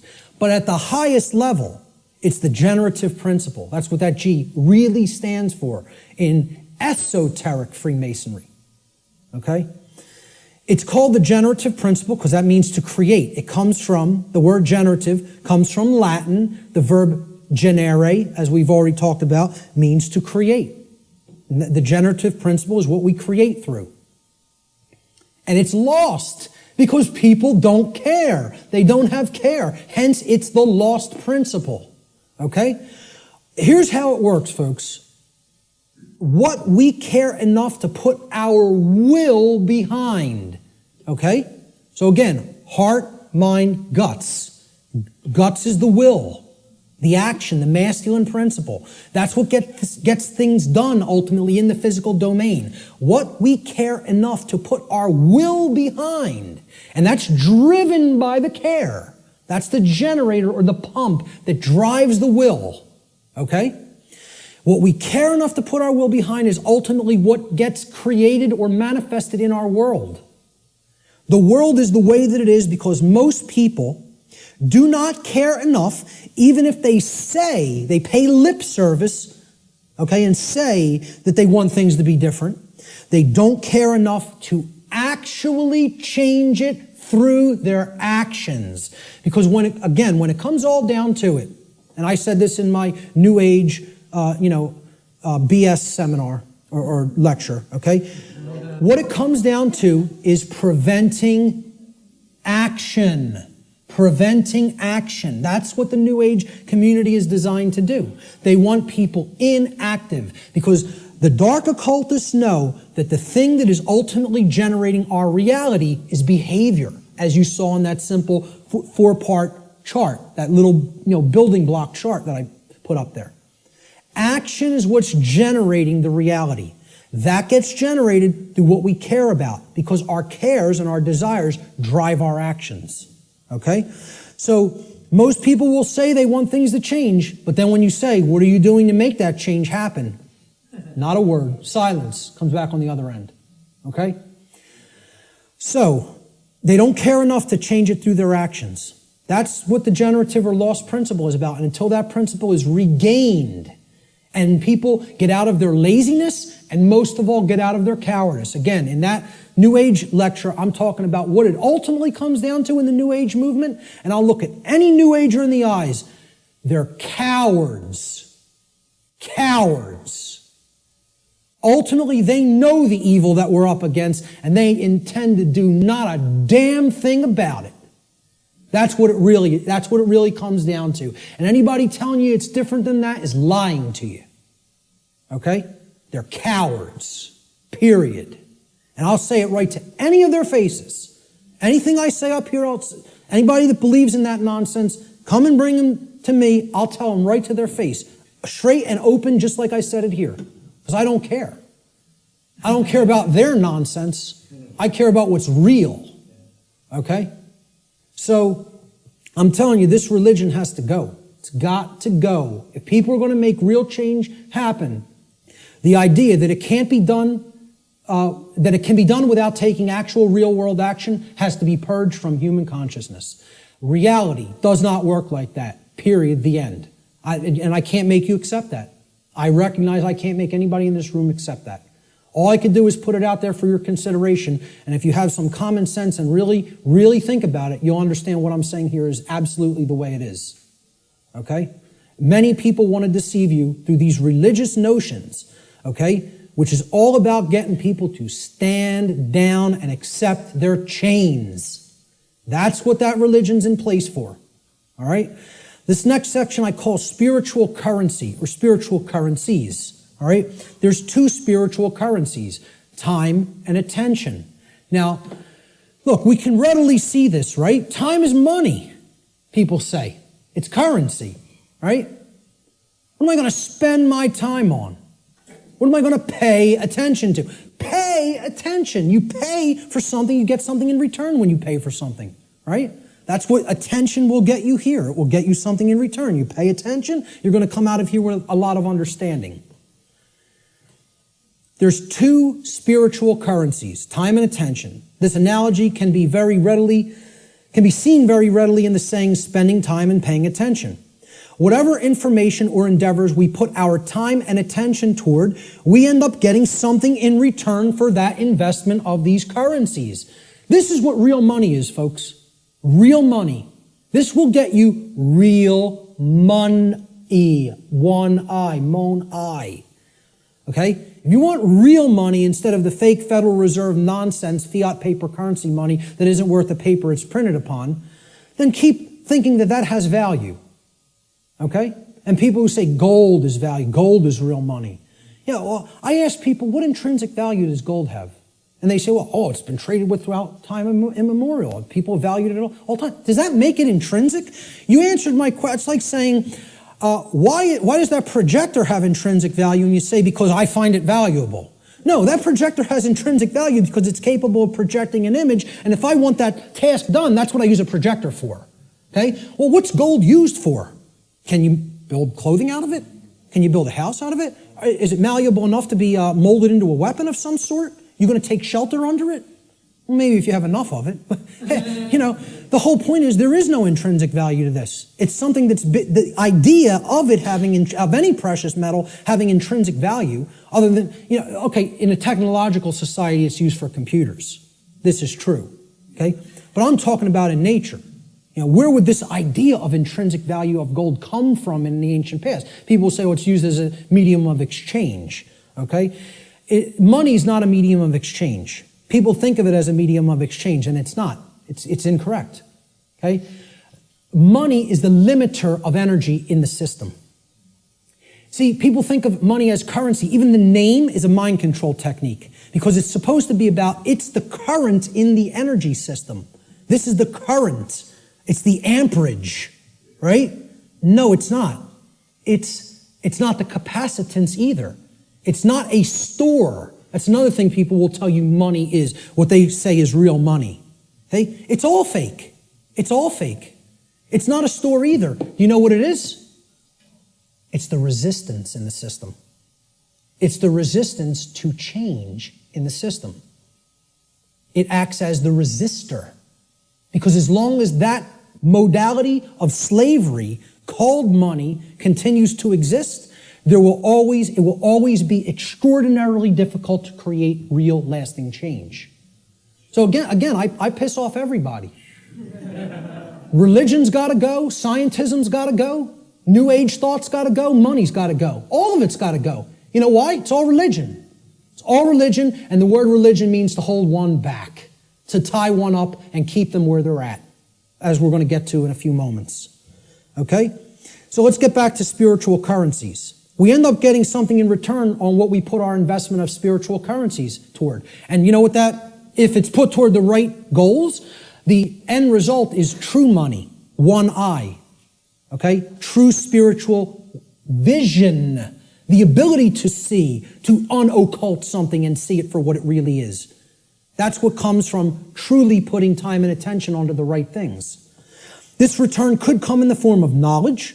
It could come in the form of understanding. It could come in the form of skills, expertise, and empowerment. But only if we invest these two spiritual currencies wisely. And let me tell you something, folks. That's why most people don't have any money. They got nothing to pay for it with. See, you pay attention and you get money. You spend time and you get money. I'm talking about the real thing. Cool. We're going to take a break in about 5 to 10 minutes. Okay? So we have to invest our spiritual currencies wisely. We should seek to improve our quality of attention by placing it upon information that is capable of improving both ourselves and the human condition as a whole. Give me a heads up in about 8 or 9 minutes. Thank you. Such an effort would also constitute a valuable investment of our time. We should ask ourselves, what am I spending my time on? What am I spending my time doing? And what am I paying attention to? That's where you will find whether you're investing in real value, something that is truly valuable. If most of the time we're spending our time on nonsense and trivialities and, divisive things and TV and sports and all other kinds of entertainment and distraction, well, you're going to have a return on that investment, and that return is going to be low. It's not going to result in much money, real money. Okay? Most importantly, we need to ask ourselves, what kind of quality am I getting in return for my investments of time and money? Time and attention, I'm sorry. Okay? These are the spiritual currencies. And that's what most people don't want to give. They don't want to give these freely for a return on investment. They don't want to pay attention to the right things. They don't want to spend time on the right things. This is a simple chart of how our quality of our attention, okay, and again, this is in the aggregate, but it's created by all the individuals, how the quality of our overall attention as a species will affect our world in accordance with the principle of correspondence, which states, as goes the microcosm or the microcosmic units, so will become the macrocosm. Okay? So over here, we have a pure information stream. This is good information. This is information that is capable, that resonates with truth, and is capable of helping to develop wisdom or right action within the being. This over here is the poisoned information stream like we get from the mainstream media, from scientism, from the New Age movement, from government indoctrination centers called schools. Okay? This is the poisoned information stream. Now, everybody's going to take in some form of a mixture of both of these streams. What the goal needs to be is to purify. Just like, hey, you take in bad food, you're going to have bad health. You take in bad information, the output through behavior is going to be bad. So you got to purify. Meaning, if there's valves here on the individual buckets, these are called the individual people, okay? And they're all coming together with the quality of their water, right? What they're holding within their consciousness. And that's all going into the big pool called the world. Everybody's bringing their bucket to the pool, they're pouring it in, and then they're jumping in. And that's the world. That's the quality of the world, right? The quality of this whole thing here is going to be based on how much poisoned, polluted information was in your bucket compared to how much pure information was in your bucket. Okay? So there's valves over here. We got to shut this one off, this brown muddy valve over here, and we got to open this one up. Okay? If we do that, the world will be purified, and we won't be creating self-inflicted suffering. We don't do that, we're going to be swimming in brown muck. Okay? And generating all kinds of problems for ourselves. So, how are we spending our time? What are we paying attention to? Is this what we're doing with our time and attention? Sitting behind the hypnosis box? Which means suppression of knowledge. Hypnosis is the suppression of knowledge or the suppression of spirit. Okay? Or are we going to devote our time to some pursuits of wisdom? Which means developing knowledge, converting it to understanding by processing it accurately, and then converting it into wisdom through action, through right action. And, you got to read to do this. People don't want to hear that either. Okay? Reading is required. The ancient Romans had two words, it was the same word, okay? They meant two different things in their language. The word was liber, L-I-B-E-R. Liber meant free, as in not a slave. A free being would be described as liber, free. It's the basis of the English word liberty, liberty, freedom, okay? They had the same word also meant a different concept. So the word liber didn't just mean free. If it was used in a different context, does anybody know what else the word liber meant, L-I-B-E-R, meant in Latin? Book. It meant book. Does that tell us something? They associated the Latin word for book also meant free in their language. Okay? And again, liber is the basis for the word library. Okay? Library. Okay? Where you can go to become free if you read the right books. And again, the world is our library now.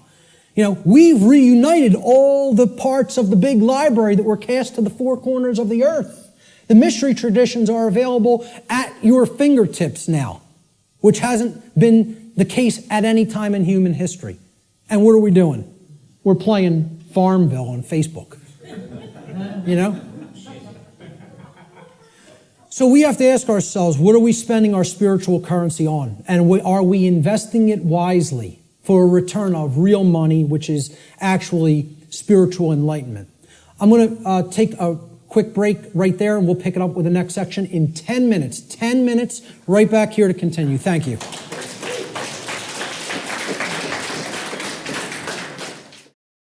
So natural law has been called many different things in different traditions throughout the world at different times in history. Let's look at what some people have called it. It's been called the law of cause and effect, or the laws of cause and effect. And there's a scientific connotation to this concept of cause and effect too. Even scientists will say an effect invariably follows a cause. And they'll also say things like, for every action, there exists an equal and opposing reaction. So there's a consequence when an action is taken. In the more New Age circles, you've heard it referred to as the law or laws of attraction. Okay? I call this presentation the real law of attraction. So, however, there are some good things that the New Age community, and I don't tell you it's all bad, I don't make that blanket statement, okay? It is a religion in many respects, but however, there are some truths embedded in it that can be taken on their own and, value can be gleaned from. So one of those sayings is the energy that we emit is the energy that we attract. This is true. What we're putting out into the universe is what we're getting in return from the universe and what we're creating in our reality. Energy flows where attention goes. I just talked about this in the last section. What we put our attention on is what ultimately gets manifested in the world. As you think, feel, and act, so you shall be. Some of the teachers of different variants of law of attraction teachings have only put the first part in that. As you think, so you will be. No. As you think, feel, and act, so you will be. And most of all, as you act, so you will be. Most of all. Okay? So, it's been called karma. It's been called moral law, as I talked about before. And this is, captured beautifully by the phrase, what we sow, we reap. The seeds that you scatter, that's what's going to grow, and that's the fruit that you're going to harvest. So, a very accurate way of looking at it. Again, it's been called consequentialism. That's another thing I could put into this chart. In other words, that there is free will, but there is no free will without consequence. That's called consequentialism. That would be another very accurate way of referring to natural law. And finally, the golden rule, it's been called. Okay? And it's been stated in the affirmative as, do unto others as you would have done unto yourself. I find this much more powerfully stated in the negative, or what I call the apophatic variant. And we'll talk about what apophatic and apophasis means in a few moments. I think it would have been much less ambiguous, the golden rule, if it was said like this. Do not do to others as you would prefer not to have done unto you. Now the ambiguity goes away because people want to be treated slightly differently. Hey, a masochist might want to get beaten by a sadist. Okay? But that doesn't mean, do that to others because you like it. But people know what they don't want. They don't want their rights taken. They don't want their property taken or damaged. They don't want to be harmed in their person. They don't want any of those things. They don't want to be lied to. They don't want to be deceived. So don't do those things to other people. So let's jump into this is the heart of the presentation here. It's how natural law actually works in our lives. What are its expressions? How can we come to understand how this operates? There are ways of knowing, and they're through these expressions of natural law. So we defined what natural law is. We talked about the underlying principles that it's based upon. Now we are going to talk about how it works in our lives. Okay? So we're going to build a chart of the natural law expressions in a moment. What these expressions are the recognizable workings in our life. And they take place through 5 basic expressions. Each of the 5 expressions of natural law have a positive aspect and a negative aspect. So that gives us a total of 10 overall natural law expressions. And we're going to build a chart regarding these expressions. Okay? So here's the expression, and then there's a positive aspect to the expression, and there's a negative aspect to the expression. The first expression of natural law is known as, and again, this is what I call these things. There's no hard and fast rules. It's just terminology. It's jargon to try to explain them in words. Okay? These are unseen concepts and laws in reality, in nature, in the nature of the universe. Okay, these are just English word terms that I'm applying to these concepts. Okay? So the first principle of natural law I call the generative polarity. Or in other words, this is the force or energy that we are using at the base level to start the process of creation. Or you could say of co-creation. Okay? We're co-creating the reality that we experience with the laws of nature. So you could look at the first first expression of natural law, which is the generative polarity, as the force that we use to set all of the other events which are to come, which are to manifest in our lives, into motion. Or in other words, what we use, the force that we use to generate or create the quality of our experience. That's the generative polarity. The positive expression of the generative polarity is love. Now, this is not what many people think of as love, okay? It's not familial love. It's not relationship love. It's not Hollywood movie variant of love. It's not romance novel variant of love, okay? I call love consciousness. Love is the force which helps us to expand consciousness and become open to truth if we are in it. If we are in that vibratory energy, we become open to truth. All right? So here's what it looks like visually.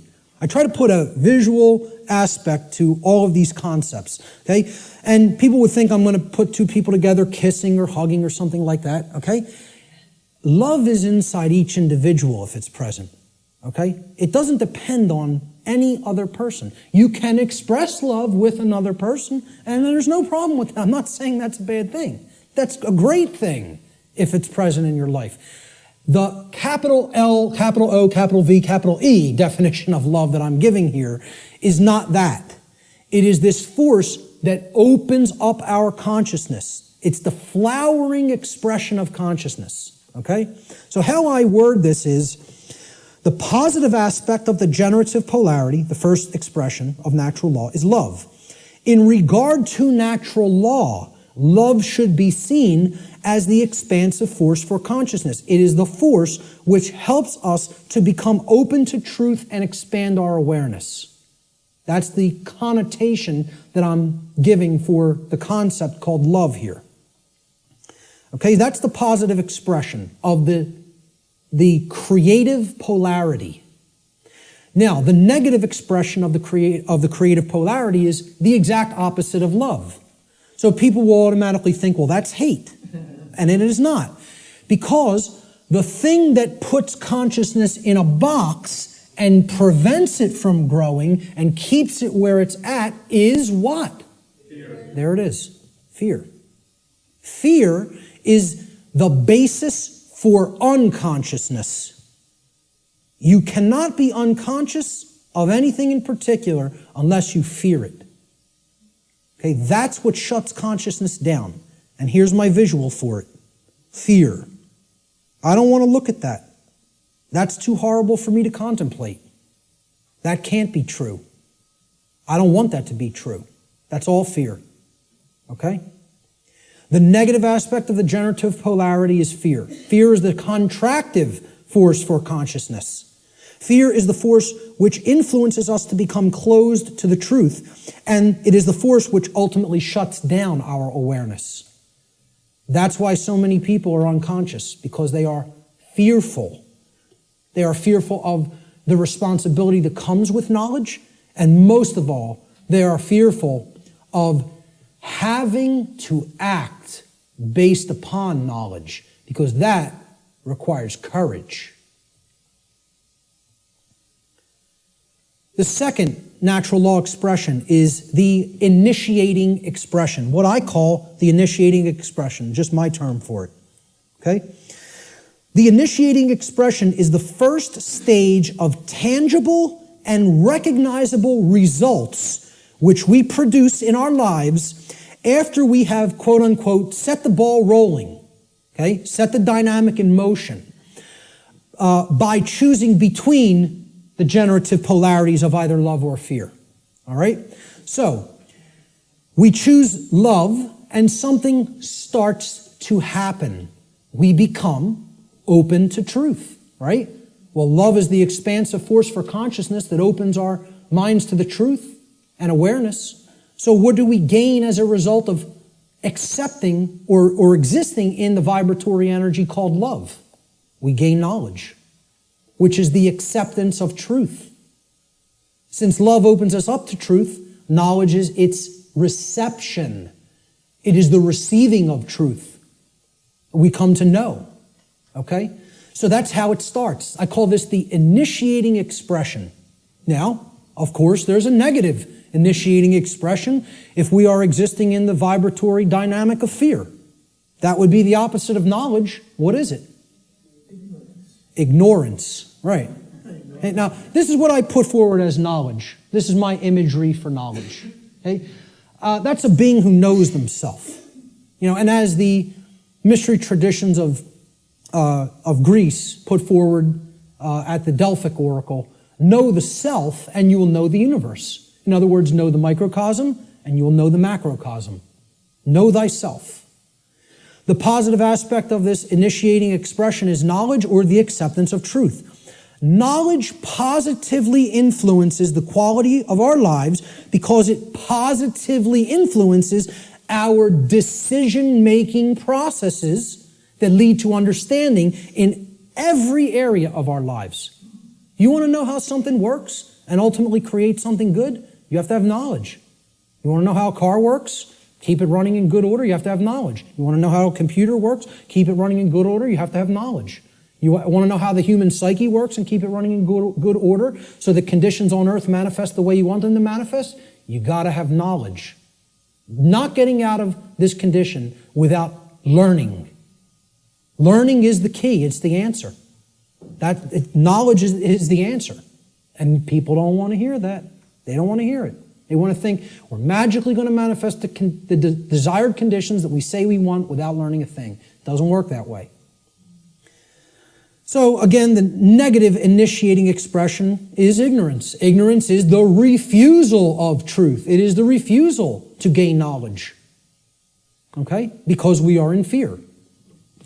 So here's what I put as the image for ignorance. The population that is hypnotized, that wants to keep paying attention to nonsense and trivialities, feed themselves tons of GMO food that is crap for the physiology, Pay attention to distraction, entertainment, mainstream news and media, It's all there to just shut the consciousness down and keep people in a depressed psychological state and keep them in a state of psychological infancy. The negative aspect of the initiating expression of natural law is ignorance, or the refusal of truth. Ignorance negatively influences the quality of our lives because it negatively influences these decision-making processes that lead to understanding in every area of our lives. If you're ignorant about how anything works, you can't create the desired condition. It's just not possible. It's important to remember, again, that ignorance should be distinguished from nescience, which means not knowing because necessary information is not present or was unattainable. Ignorance, on the other hand, means not knowing even though necessary information is present because that information has been willfully refused or disregarded. And again, to keep us in ignorance, they don't need to hide the information anymore because it's not hidden anymore. It's out. And once again, it's available at your fingertips for free if you have the desire to take it in. But now, the manipulation mechanism that is used is dissuade people from looking at it, provide endless entertainment, provide endless amusement, provide endless distraction, and say there's nothing to any of that stuff. That's just some old crazy religion that you don't need to understand. It's no different than any other religion, believing that natural law exists. Okay? That's what people will insist on telling you. So people will be dissuaded from ever looking into it, and they'll disregard it of their own choice. Thomas Jefferson said that if a nation expects to be ignorant and free in a state of civilization, it expects what never was and never will be. Freedom and ignorance are antitheses of each other that can never coexist simultaneously. That is an impossibility in natural law. I'm going to put up a couple other quotes on ignorance. Samuel Adams said, "No people will tamely surrender their liberties, nor can any be easily subdued. When knowledge is diffused," that means it's everywhere present, "and virtue is preserved," meaning morality. On the contrary, when people are universally ignorant and debauched in their manners, meaning purely selfish and only worried about themselves, they will sink under their own weight without the aid of foreign invaders, meaning the society will turn inward on itself and collapse and destroy itself just based on the fact alone that the population is ignorant and they are ensconced in moral relativism and other forms of debauchery and just self-pleasure as their highest virtue, their highest desire. Socrates said that the only good is knowledge and the only evil is ignorance. And this is a quote I'd like to be remembered for. "Willful ignorance in the presence of knowledge is the measure of a bad person." And people will say that's extremely harsh. That's true. That doesn't make the statement untrue. The statement is true as well. It is a harsh statement. See, people in my family will ask me, why don't you have anything to do with me anymore? I've deliberately cut off many members of my own family. Okay? Because many members of my own family say, I know what's going on and I don't care. I don't intend to do a damn thing about it. I'm worried about me, myself, and mine, and I don't care what's happening in the world. Well, you know what that's called, folks? That's called a bad person. Let's not mince words. Let's not euphemize. Let's call it what it is. That's called a bad person. And I don't want anything to do with bad people in my personal life. I don't hang out with bad people. I try to surround myself with good people who care. Because they're co-creating wisely. Okay? I tell family members who I've cut off association with, because you do not care is what makes you a bad person. I don't want anything to do with you until you start caring about what's going on in the world. Then we could talk again. And I'll welcome you back with open arms and forgive you. But not until. You want to stay in that level of consciousness? I want nothing to do with you. I don't want to be around people like that. They're bad influences, and they do bring other people down. So I'll still put out the information. It's there any time for free that they want to go and engage it. And I tell them all, anytime you want to ask me and come over and engage directly with me, I'll make the time for you. But until you want to do that, until you develop that desire, I don't want to be in your presence. Okay? So maybe, I don't know if that's going to be effective. I don't know. And guess what? I don't care whether it's going to be effective, because I'm not going to surround myself with bad people until they decide I want to make myself a better person. Then I'll engage them and speak the truth to them. But until then, I'll put this out there for all for free, and they can engage it any time they want. But in my personal life, I can't make time for that. I don't have energy for that. I barely have energy for this. An anonymous quote, I believe this was from some internet forum. I don't know what the gentleman's name was, but it was a great quote. Ignorance is the root cause of all evil. And since only knowledge eradicates ignorance, it is our duty and moral obligation, there's that term, to educate ourselves as well as the masses around us. That's a moral obligation if you're in a position of knowledge. And once again, that's why I do what I do. I don't do it because I like people. Believe me, Barb will tell you how much I like people. I don't do it to make friends. I don't do it to make money. I do it because it's a moral obligation and for no other reason. I don't serve people. I serve truth. Truth is the force which I serve. And I bend the knee to no other. That's it. That's it. So great quote on ignorance there. Great few quotes on ignorance. Let's look at the next expression. The internal expression is what happens inside of us, very simply. So now, we've started creating with a polarity. Something has happened in the world, either acceptance of truth or refusal of truth. Now something's going to take place inside of us, right? So look, this level is that knowledge level, right? This is the base consciousness level. You could look at, that's the foundation. Remember that 4-block diagram, right? You could look at this. Here's the foundation. This is the foundation that lies underneath the trivium, right? Okay? That's as deep as it gets. Consciousness or unconsciousness, love or fear. That's what everything is a choice about, between, right? Now, here's that first block. Knowledge or lack thereof. Knowledge or ignorance, right? And you can see these polarities are like that concept of, the polarity aspect of the natural law principles, okay? There's one thing that's real, and then this is the illusion, okay? These are two aspects of the same thing. This is consciousness, and this is its lack. This is acceptance of truth, and this is the lack of that, okay? So it's the same thing, but opposite in degree, which is why they're the same expression. Now, what happened after knowledge or lack thereof? We went up to understanding, right? So that's what this level is. Understanding happens internally, right? It's an internal process, all right? So the positive aspect of the internal expression is when we come to understand through developing the knowledge and the acceptance of truth that we are sovereign. Sovereignty is the expression, the internal positive expression of natural law. Now, again, underneath these, in parentheses, I always put what I call these things, another name that I've given to these things, these concepts.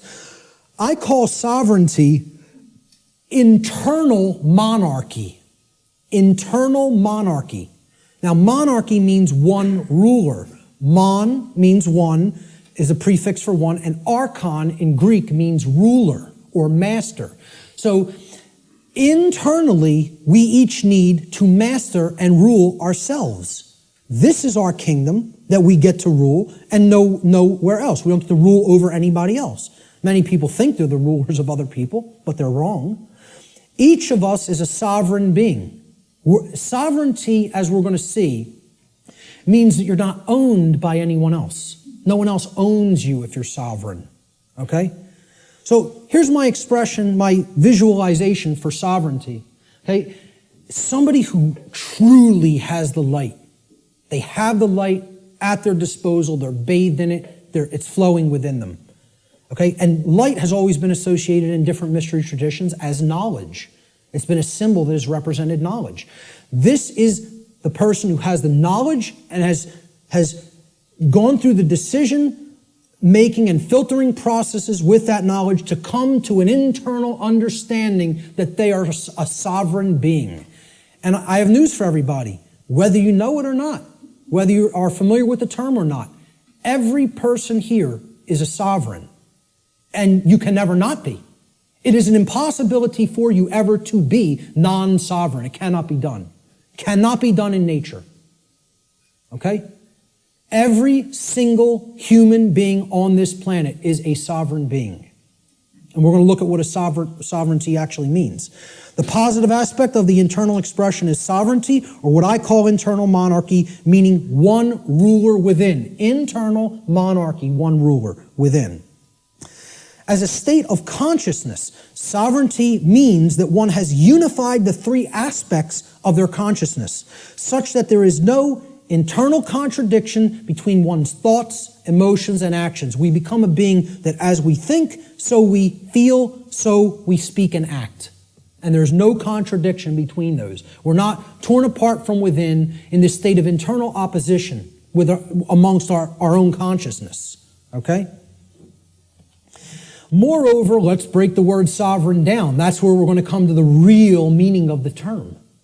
Sovereign is derived from the Latin adverb super. Super means above. See, in classical Latin, there's no V in classical Latin, right? There was no V character. Actually, if you wrote a V like that, it was a U, okay? And why a double U looks the way that it is. It's two V's, actually. But that sound was U in Latin, if you see a V. There's no V sound in classical Latin. It doesn't exist phonetically, all right?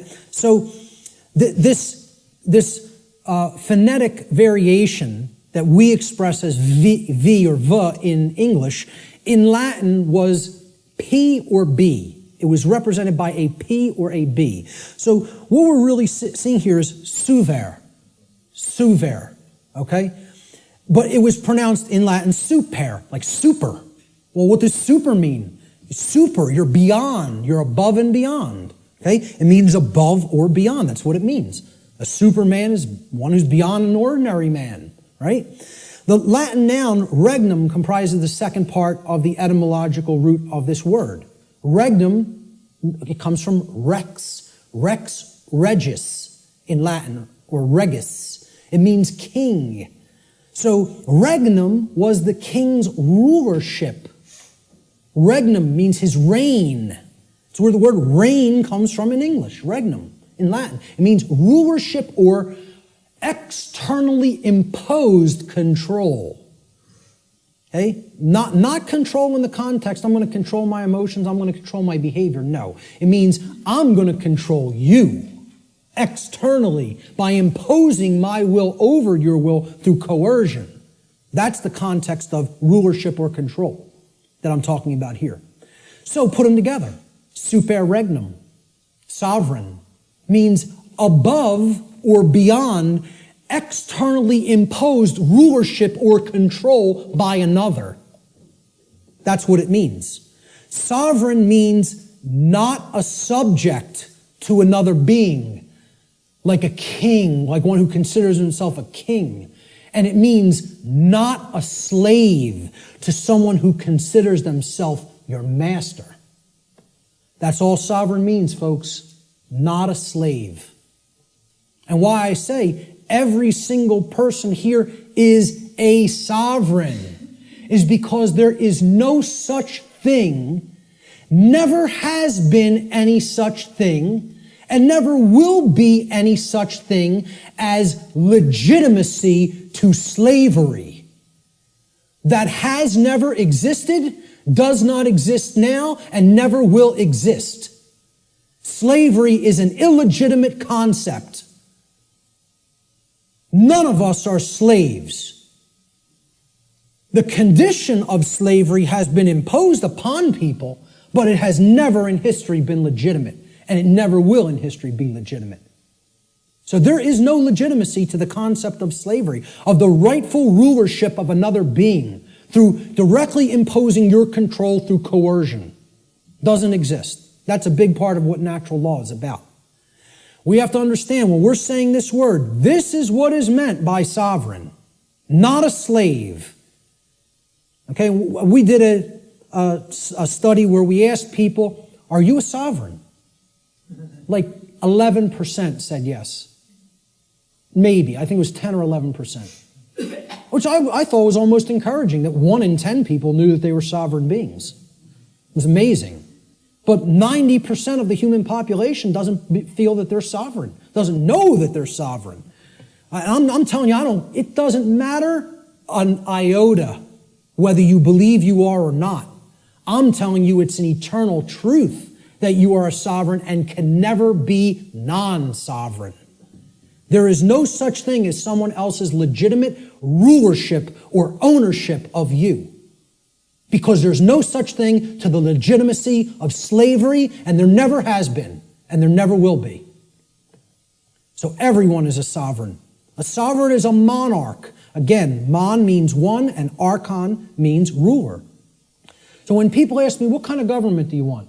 I tell them I want anarchy, and I want monarchy. And they're like, how could you have those things simultaneously? Because if you have internal monarchy, you can have external anarchy. See, we need to have the rulership within, and we need to get rid of the rulership without. This is the kingdom we need to master, and we need to set aside the concept of mastery and slavery in the external domain, in the physical world. Sovereignty, a sovereign is a monarch, which means a single ruler who rules only the kingdom of self. Sovereignty is a state in which one controls one's own thoughts, emotions, and actions, and by bringing them into unity or non-contradiction or non-duality, attains mastery over one's own consciousness. Sovereignty could be considered the equivalent of true self-control, true self-mastery, true self-love, or true self-ownership. It's all of these things. And ultimately, it means not a slave. That's what has to be remembered above all else. Let's look at the negative internal expression for natural law, which is confusion. Now, confusion results when we are in ignorance. That's the emotional dynamic, the feeling that takes place within the individual. This is the lack of understanding. Confusion only happens in a lack of understanding. When we have not taken in knowledge, because we are afraid, we are in fear, okay? Ignorance results, and then confusion happens internally. So look, remember, here's the essence, that's the foundation. This is that first stage, that first building block that we called knowledge or lack thereof. Okay? This is the second building block that we called understanding or lack thereof. This is true understanding when truth has been taken in and accepted. And this is the lack of understanding. Now, in that state of lack of understanding, we're confused. So there's no rulership within. Inside of us, there's anarchy, which means the absence of a ruler, not the absence of rules, which I'm going to get into later. Anarchy means there's no ruler, no master. So if there's no master inwardly, we have a big problem, because that means there's no self-mastery, there's no self-control, there's no self-discipline, and ultimately, there's no self-love. And that results in an understanding that we don't truly own ourselves. It would result in the absence of self-ownership, which is what we're experiencing as a species. That other people believe they own other people. This is what I found as a picture representing confusion. Someone who doesn't know themselves. Doesn't know themselves, completely attached to a ego identity. Their whole mind is all wrapped up. I believe I'm this businessman. I believe I'm this banker. I believe I'm this lawyer. I believe I'm this doctor. And that's my identity, and if something goes wrong with that, there goes my identity. There's who I am down the drain, you know?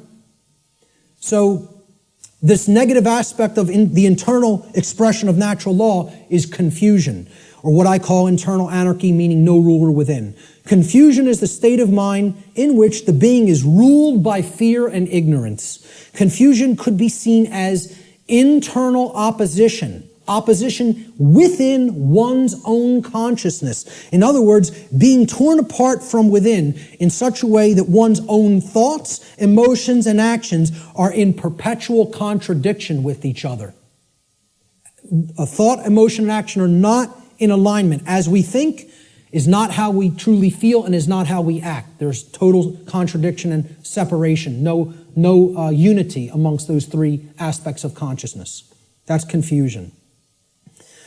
The fourth expression of natural law is what happens externally in the macrocosm in society. When you have a bunch of people who are in either this dynamic within their own consciousness or a bunch of people who are in this dynamic in their own consciousness, a state results in the society at large, because the society at large is comprised of the aggregate quality of the individuals that comprise that society.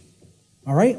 So if there's love present and knowledge has been taken in and it's been understood and we understand that we're sovereign and we're expressing self-ownership and self-mastery, what state manifests in society? Freedom. There it is. Freedom can only manifest when those preceding conditions are in place.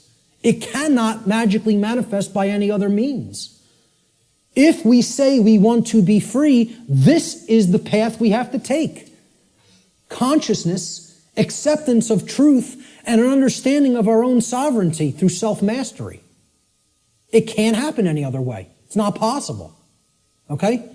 So, this is what the picture I chose for freedom. This is actually from the cover of probably one of the greatest books I think that's ever been penned by human hands. And I've read a whole lot of books in my life. And for me to say that, it's a high compliment. Okay? I think I'm a pretty good judge of books that can impart some wisdom to people. And I'm telling you, you need to read the book, The End of All Evil by Jeremy Locke, if you haven't already read it. This is one of the cover image from that book. Very rare book. To find it physically online, if you find it at a decent price, snatch it up and give it to other people or sell it to other people. Okay? I had a physical copy of this book. I lent it out, took off. Forgot who I lent it to. It happens, right? But this was a rare book. And I think it was only pressed a couple thousand and it was never repressed. So it's a single printing or something like that. Never repressed it. Now, you'll find that book for $150, $200 in some places, right? I finally found it at some foreign source online for like $20, $25 and jumped all over it. And I finally have a new physical copy of it.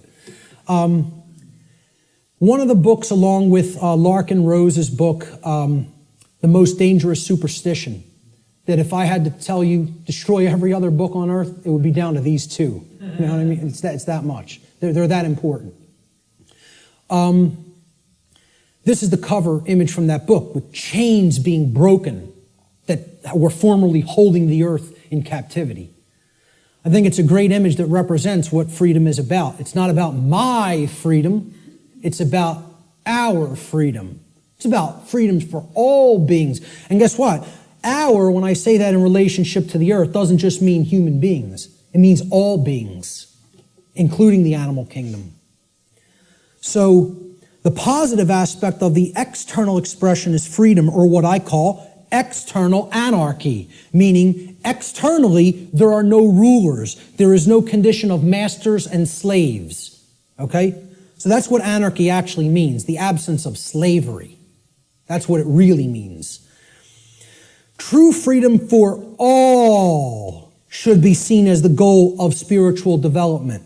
Such a state can only manifest as a result of human society's adherence to natural law. Can only manifest.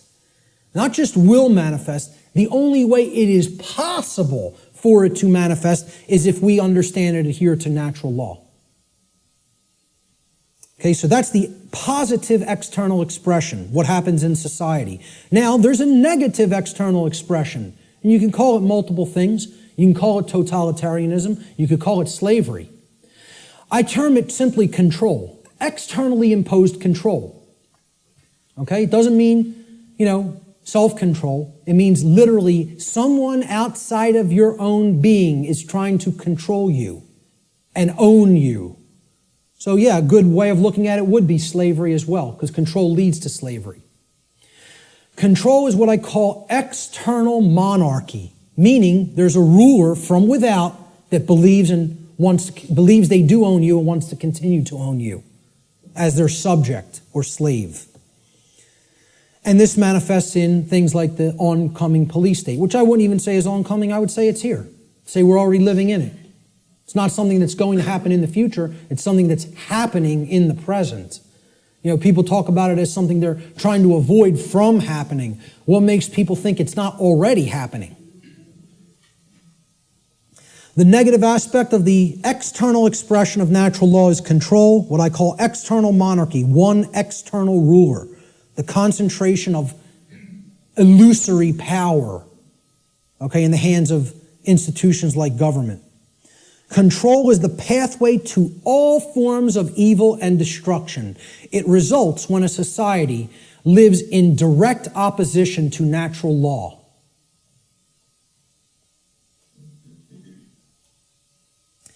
The fifth and final expression for natural law, how it operates in our lives, is what I call the manifestation, or the result that we create. So again, here's the foundation for that little 4-part building, right? Here's the first block, knowledge or lack thereof. Here's the second block, understanding or lack thereof. Here's the third block, wisdom or lack thereof, which is why we're in a society that's completely based in control, because we're drowning in knowledge and having a lick of wisdom, or very, very little, I should say. Certainly not enough to go around, okay? That's the action stage or the wisdom stage, what happens externally, right? This is that top block. Remember the top white block that sat on top? We had the blue block at the bottom, then the red, then the green, and then the white block. This was the manifestation, the result that we create. Remember little question I put on the top of that white block? Who can tell me what it was? The manifestation. No, the manifestation was either order or chaos. What do we ultimately create? So the positive manifestation is order, or what we would call all the things we say we want. Manifested goodness, everything being okay, not creating self-inflicted chaos or suffering. This would be, we get what we say we want to get. And there's requirements for that, and here they are. There's the requirements. You got to be in this vibratory energy of consciousness. You have to accept the truth and develop knowledge. You have to have an understanding that you're a sovereign being, and you have to work toward the manifestation of true freedom. Then you'll have all the things you say you want. Manifested goodness and order in your life. And that's the only path to it. I'm telling you, that's the only path to it. Blanket statement. The human mind has a hard time with blanket statements. Has a hard time with always, every, without exception. The ego doesn't want to hear that. Again, humanity's greatest fear may be that the truth is absolute. I would say an even greater fear it has is that the truth is singular. That there's no such thing as my truth, your truth, his truth, her truth, their truth. There's just the truth, and whether we align our perceptions to it or not. That's humanity's biggest fear.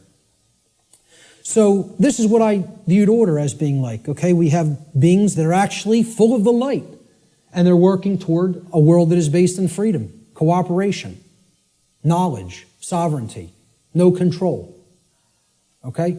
It's what I call in some of my former presentations cooperative spiritual anarchy, which is the natural condition of humanity.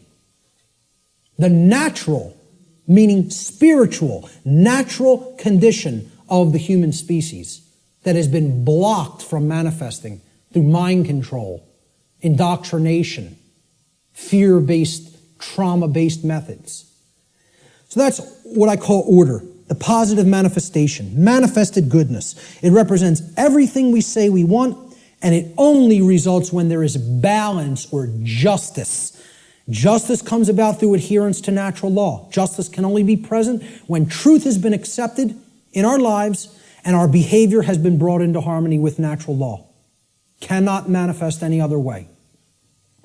That's the positive manifestation. The negative manifestation is the opposite of order, chaos. Chaos is manifested evil. I just put this as, complete disregard for other people, a breakdown. Me first. Knock everybody else down. Get what I want. Don't worry about anybody else being hurt. Don't worry about anybody else's freedom. Don't worry about whether anybody else's rights are being tread all over. Doesn't matter. Let me get mine. Self-preservation is the highest law. Survival is all that matters. Even if I have to step on somebody else to get it, to make that happen. Yeah, it's an animal. That's exactly right, sir. That's exactly correct. That's not a human being. That's an animal. That's how animals in the animal kingdom behave. And again, natural law doesn't work the same way for animals as it does for human beings because they do not have the same capacity for consciousness that a human being has. So let's not start saying that's the natural order. No, it is not. It is the exact antithesis of the natural order. The natural order is just that. Order. It's in the word, it's in the phrase, natural order. What people are describing as the natural order through this utter nonsense concept called social Darwinism is, as I've called it before, psychopathic chaos. And break down that word. Psychopathology means an illness of the mind. Psychopathy is mental illness. Psyche in Greek means the mind. Okay? And pathology is an illness, sickness. Psychopaths are mentally ill. And they don't create anything resembling order. All they can create is chaos, which is why they want us to mimic their mindset, because they're just bent on hell and destruction to manifest, and they have to have our complicity and cooperation to make that dynamic happen. Our energy has to be given over to them by our mindset being made like theirs. Otherwise, their worldview can't come into manifestation, which is one of chaos and disorder. The negative manifestation, chaos, or manifested evil, is the exact opposite of what we say we want. Chaos results when there is imbalance and injustice, which results whenever there is ignorance of truth and behavior which is in direct opposition to natural law. So that's our chart, and one last thing I want to say about it is that the manifestations or the expressions of natural law are what I would call, they're unilateral. They don't cross into each other, okay? There's no such thing as, well, I've accepted the truth and I've developed knowledge, so now I'm in a state of confusion. It doesn't work like that. Okay? You can't go from ignorance to sovereignty, to the understanding that you're sovereign. You cannot cross the area of these charts. Once you're here, you can only go here. In order to get here, you got to come from here. In order to get here, you got to come from here, here, here, and here. You don't get there from any of these. You don't get here from anything in this column. You don't get here from anything in this column. Okay? Please keep this in mind. These expressions are unilateral. Okay? You can't skip. No, they cannot be skipped either. Good question. They must proceed in order and in the same column of expression. So you can only get to order through freedom, which comes about through the understanding that we are sovereign, which comes about through taking in knowledge of truth, and which comes about through staying in a vibratory energy of love or higher consciousness. The openness to truth. That's it. Same thing here. We can only create chaos when our society is bent on control, okay? Because we are confused beings that don't understand our sovereignty and think other people can legitimately own us or rule us, and that comes from a place of ignorance or refusal of the truth, which is based in fear. Can only manifest that way. Blanket statement, too. And I will not retract on that blanket statement because this has nothing to do with what I think or feel or my beliefs. This is how laws operate in creation. Not a belief system, not a religion, has absolutely nothing to do. I did not develop this. I came to an understanding of it by seeking truth. I'm telling you, this is not my information, never has been my information, never will be my information. There's no copyright on it. I don't claim it. It's eternal truths that have existed forever and will exist forever, whether human beings are here or not. Take it and share it freely and widely to anybody that's capable of comprehending it, because it's the only way we're going to get out of this mess. Okay? Those are the expressions of natural law. Now, when I say living in harmony with natural law or living in opposition to natural law, what do I really mean? Well, what this has to do with is knowledge. And we're going to keep going back to this trend. This thread is not going away. Okay? And guess what? Every time I teach any of this stuff, whenever there's the new age community around or present, okay, and you'll encounter them from time to time, they'll insist, they'll even see it's like, you can tell knowledge is becoming a bad word to these people. No. When you say K-N-O-W, no, it's almost like they immediately have an avulsion, extreme negative reaction, and it is fear. But it's mind control, moreover, because they are being fed this poisonous untruth that there's not really any such thing as knowledge, and that knowledge is not the way out of this prison. And I'm telling you, it goes hand in hand with religious traditions, because they want you to externalize your power, externalize everything. And I'm not telling you, I'm not saying don't have a model for behavior. And okay, this person, Buddha, you want to pattern your behavior on the Buddha's life? Great. Live the great life. You want to pattern your behavior on the life of Christ? Whatever. And again, I'm not getting into this discussion here today about the actual historicity of the man Jesus, regardless of what you believe regarding that. I understand I could write books on astrotheology, okay? I understand that being may never have existed in the way a lot of people believe he did. So what? Whether Siddhartha Gautama existed in the form of a man or not, or whether that's an allegory, who cares? Understand the spiritual teachings they were trying to convey to humanity and then apply them in your life. Live by that ethic, that code, and great, okay? And have whatever religious notion you want, okay? What I'm saying is what this religion called the New Age movement and what many official, organized, regional religions, okay, do is they try to take the emphasis off knowledge. Because again, if you're not seeking truth and trying to develop knowledge, that's how this information remains occult. And that's how the control system stays in place. They want you to externalize your power to a deity or a guru. Once you do that, you're accepting your chains. You're saying, I have no power. Let me tell you something, folks. I'm not powerless. I am full of power. Why? Because I have knowledge of how things actually work. Nobody can tell me I'm owned by somebody else and can get me to believe it because I have understanding of my sovereignty.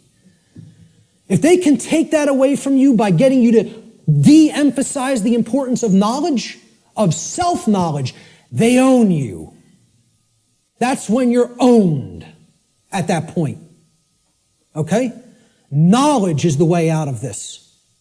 Knowledge, understanding, and then converting that to true wisdom through actions.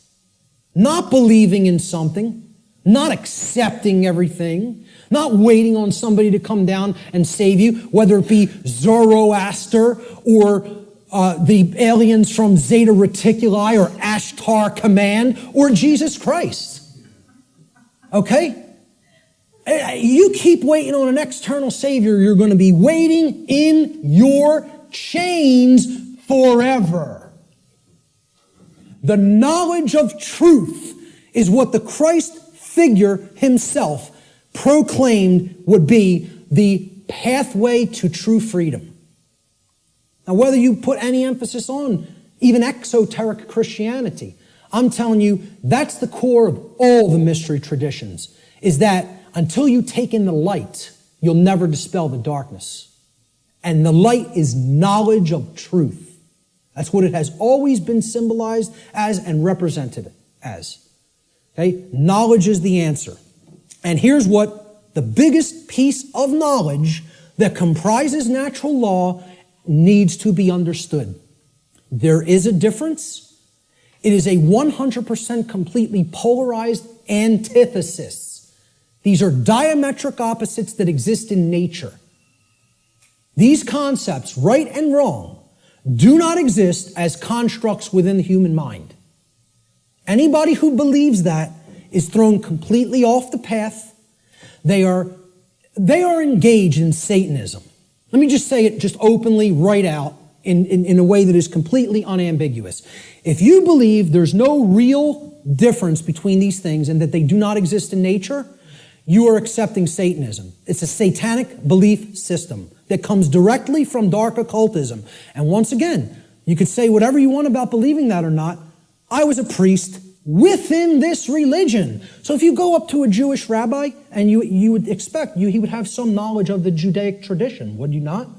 If you went up to a Catholic priest, you would say, well, he has some knowledge of Catholicism and how it expresses the Christian tradition, would you not? If you go up to a Islamic, what do they call them? Right. You know, would you expect that this practitioner of his religion, who's in the priest class of his religion, would have some knowledge of Islam?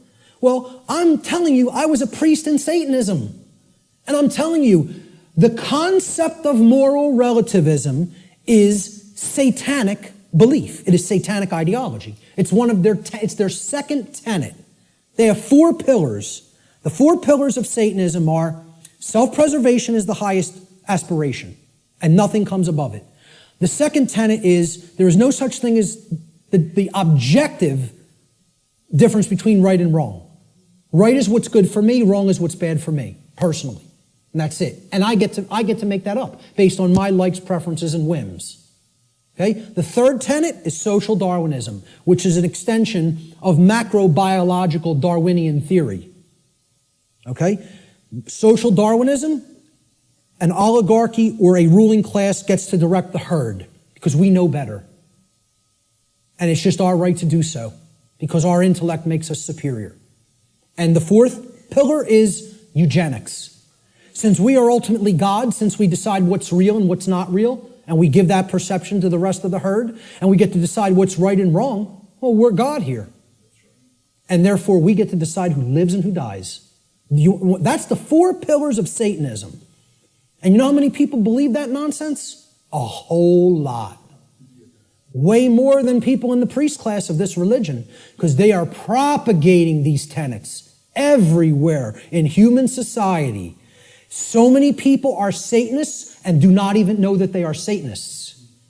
It is a secret, infectious ideology.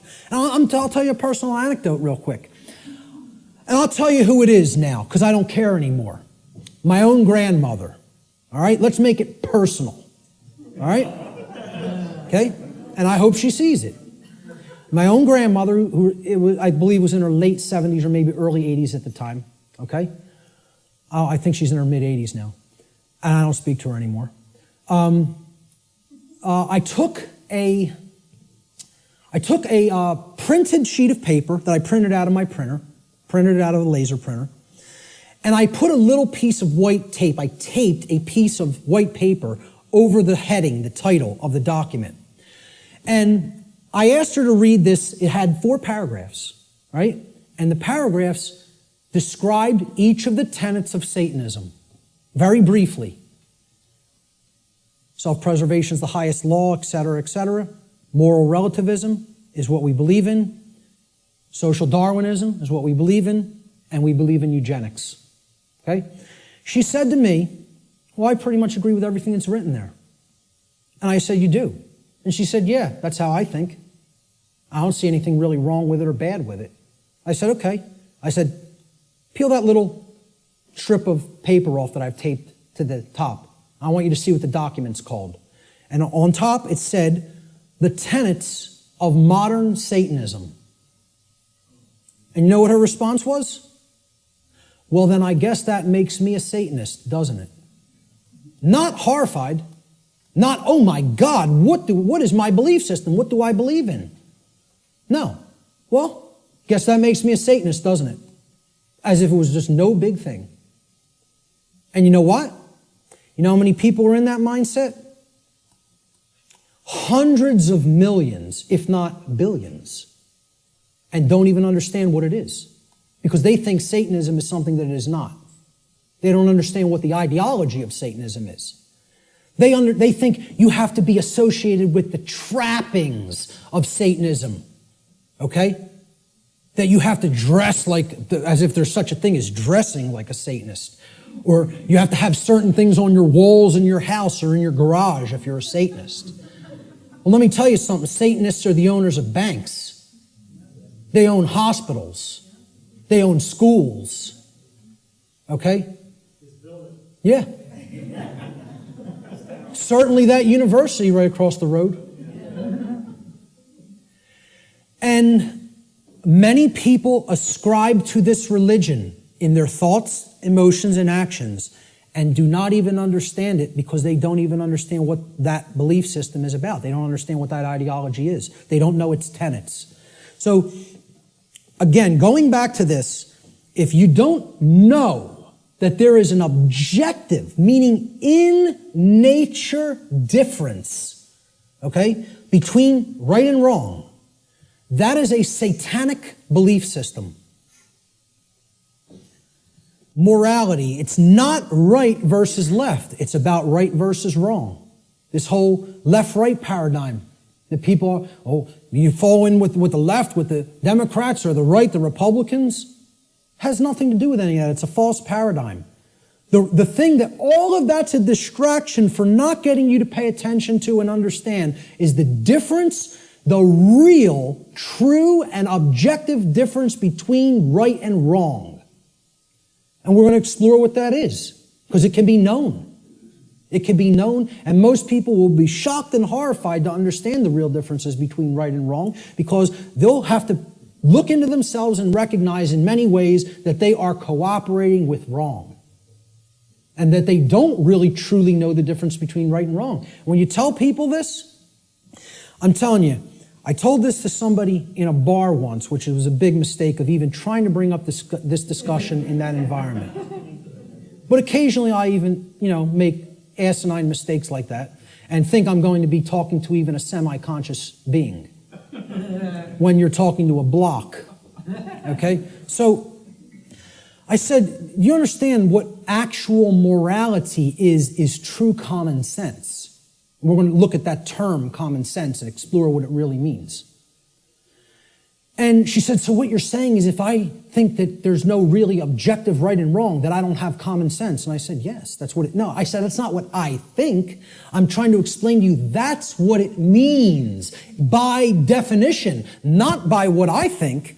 The definition of common sense is to truly know the difference between right and wrong. And I said, because I say that you are not fully in that state of awareness, don't even take it personally, because billions of people on the earth are in that same state of awareness. You're not special, and it's not a personal attack against you.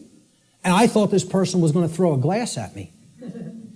Literally got so enraged because she's associating the concept of common sense with that you are functional and can adequately perform the daily activities of living.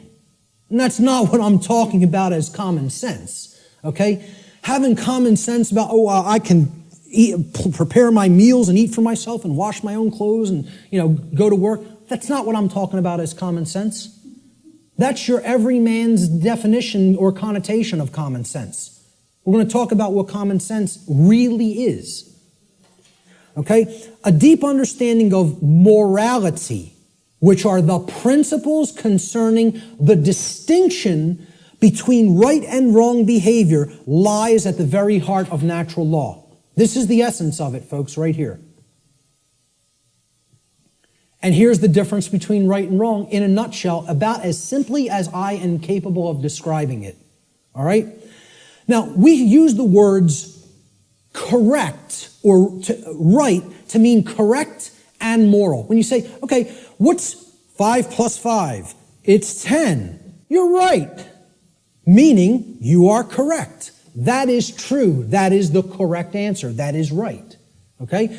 And then we say, was stealing that money from Jim, was that right? To mean, was it a moral behavior? So now, why would we use the same word, again, like the ancient Romans used the same word, book and free? Okay, those two different concepts were represented by the same word, liber, right? And there's a reason, because reading will put you on the path to true freedom if you read the right books. Okay? Why would in the English language, we have other words to mean the same concepts, but the word right means two things simultaneously. It means both correct and it means moral. There's a reason, because they mean the same thing. Correct is moral. Correct meaning that it is in alignment with that which is true, means literally by definition, if it is true, then it is moral. The more you are following something that is false, that is not based in truth, the more you are going down the path of immorality, of wrongdoing. So we have to come to know what is true regarding right and wrong if we are going to be able to correctly, with wisdom, choose between these two modalities of behavior. So, right, again, it means both correct which is based in truth, and moral, which means that the action, if taken, if acted upon, is in harmony with natural law. Actions based in it do not result in harm to other sentient beings. That's the definition of right. Now look at how simple that definition is. And think about it for a moment. We're talking about what is a right. Meaning, what do you have a right to do? And what you have a right to do is no different than what I have a right to do.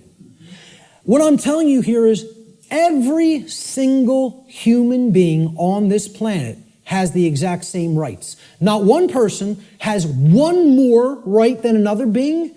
Not one person has one less right than another being. To think that anybody has more or less rights anywhere on the earth at any time in history is a fallacy. It is a lie. It is a deception. It is wrong. It is not correct. It is not based in truth. Rights are universal and the exact same for every human being. Blanket statement, absolute truth. Let the ego chew on it and deal with it. Okay? And again, the ego will have a hard time with this in many cases, with many people. They'll hear that and they'll want to throw a glass at me.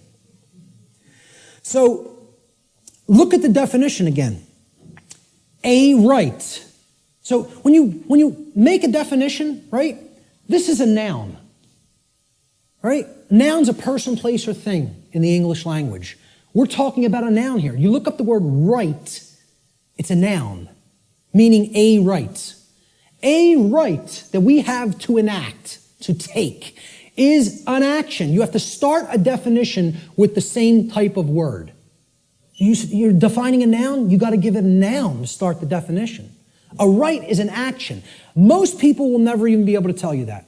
Just say, can you define what a right is to me? They will not give you this noun. A right is an action. So is a wrong an action. A right is an action that if you take it, it does not cause harm to other sentient beings. That's the simple and easiest definition that anybody can give for what a right is. And I guarantee you, you go and engage as many people as you want on the street. I have not asked this question and had anybody ever raise their hand or even contact me later and say, you go up to somebody on the street and ask them if they can define what a right is. Nobody can give you the correct definition for what a right is. Now, if you don't know what the definition of a right is, you certainly don't know whether you're choosing accurately between a right and a wrong, between right and wrong behavior. You can't. It's not possible. So many people believe that they're allowed and they can do actions with no consequence that actually aren't in alignment with natural law because the taking of those actions do result in harm. And they don't really even understand that. So let's look at what a wrong is. And we're going to deeply look into what a wrong is. We're going to focus on what wrongs are. Because in reality, to even start this, right, what have we based this definition on? Actions based in it do not result in harm, right? That's the negative of another definition. Well, it's the negative of this definition. So you can only actually define a right by knowing what a wrong is. A right technically cannot be defined outside of the negative. A right can only be defined apophatically, meaning understanding what a wrong is and then stating that it is anything that falls outside of the parameters of wrongdoing. Okay, and we're going to get to what those parameters are. All right? So, I'm sorry, I want to focus on wrong for a moment. Okay? Wrong, again, we say this, what's 5 plus 5? 9. Wrong, it's not true. Incorrect. Incorrect answer. It's not based in truth. We use the term wrong to mean both incorrect and immoral. Well, that was wrong what you did to that person by hitting him for no reason. You didn't have the right to do that. Immoral means in opposition to natural law. Because actions that are based in it result in harm to other sentient beings. That's the simple definition of a wrong. Now we can go deeper into the definition of what a wrong is and look at different types of wrongs, which is what I'm going to do in a moment. So this is the concept that is referred to as apophatic inquiry. Very, very critical to understand concept. And you have to apply this concept. What this essentially is it's a filtration process. This is the process of the middle process in the trivium. Okay? It's weeding through the inconsistencies and saying, well, is this inconsistent? Is this inconsistent? Is that not true? And you're setting those behaviors aside and you're saying, here's the behaviors that are wrong. Don't engage in those behaviors. It's negative. It's a negative process. It's a destructive process. You're taking away from the body of everything that can be done, and you're saying, I'm pulling all of these out through a weeding down process and saying, these are all inconsistent with truth. It's called apophasis, apophatic inquiry. And that is to be delineated from what's known as cataphatic inquiry. Cataphatic inquiry means you're reasoning in the affirmative, and you're not trying to weed down through a process of elimination to get to the truth. Okay, so cataphasis or cataphatic inquiry would be equivalent to inductive reasoning, whereas apophatic inquiry or apophasis would be akin to deductive reasoning. All right? Rights are most easily understood when they are considered through apophatic inquiry, or what is known as the process of apophasis. This process helps us to understand what a right actually is by understanding which actions are not rights because they cause harm to others. They're the cause of harm. Here's what apophasis is. It's been called apophatic inquiry. Okay? Really look this up. Understand what apophasis is because it's part of the trivium process. All right?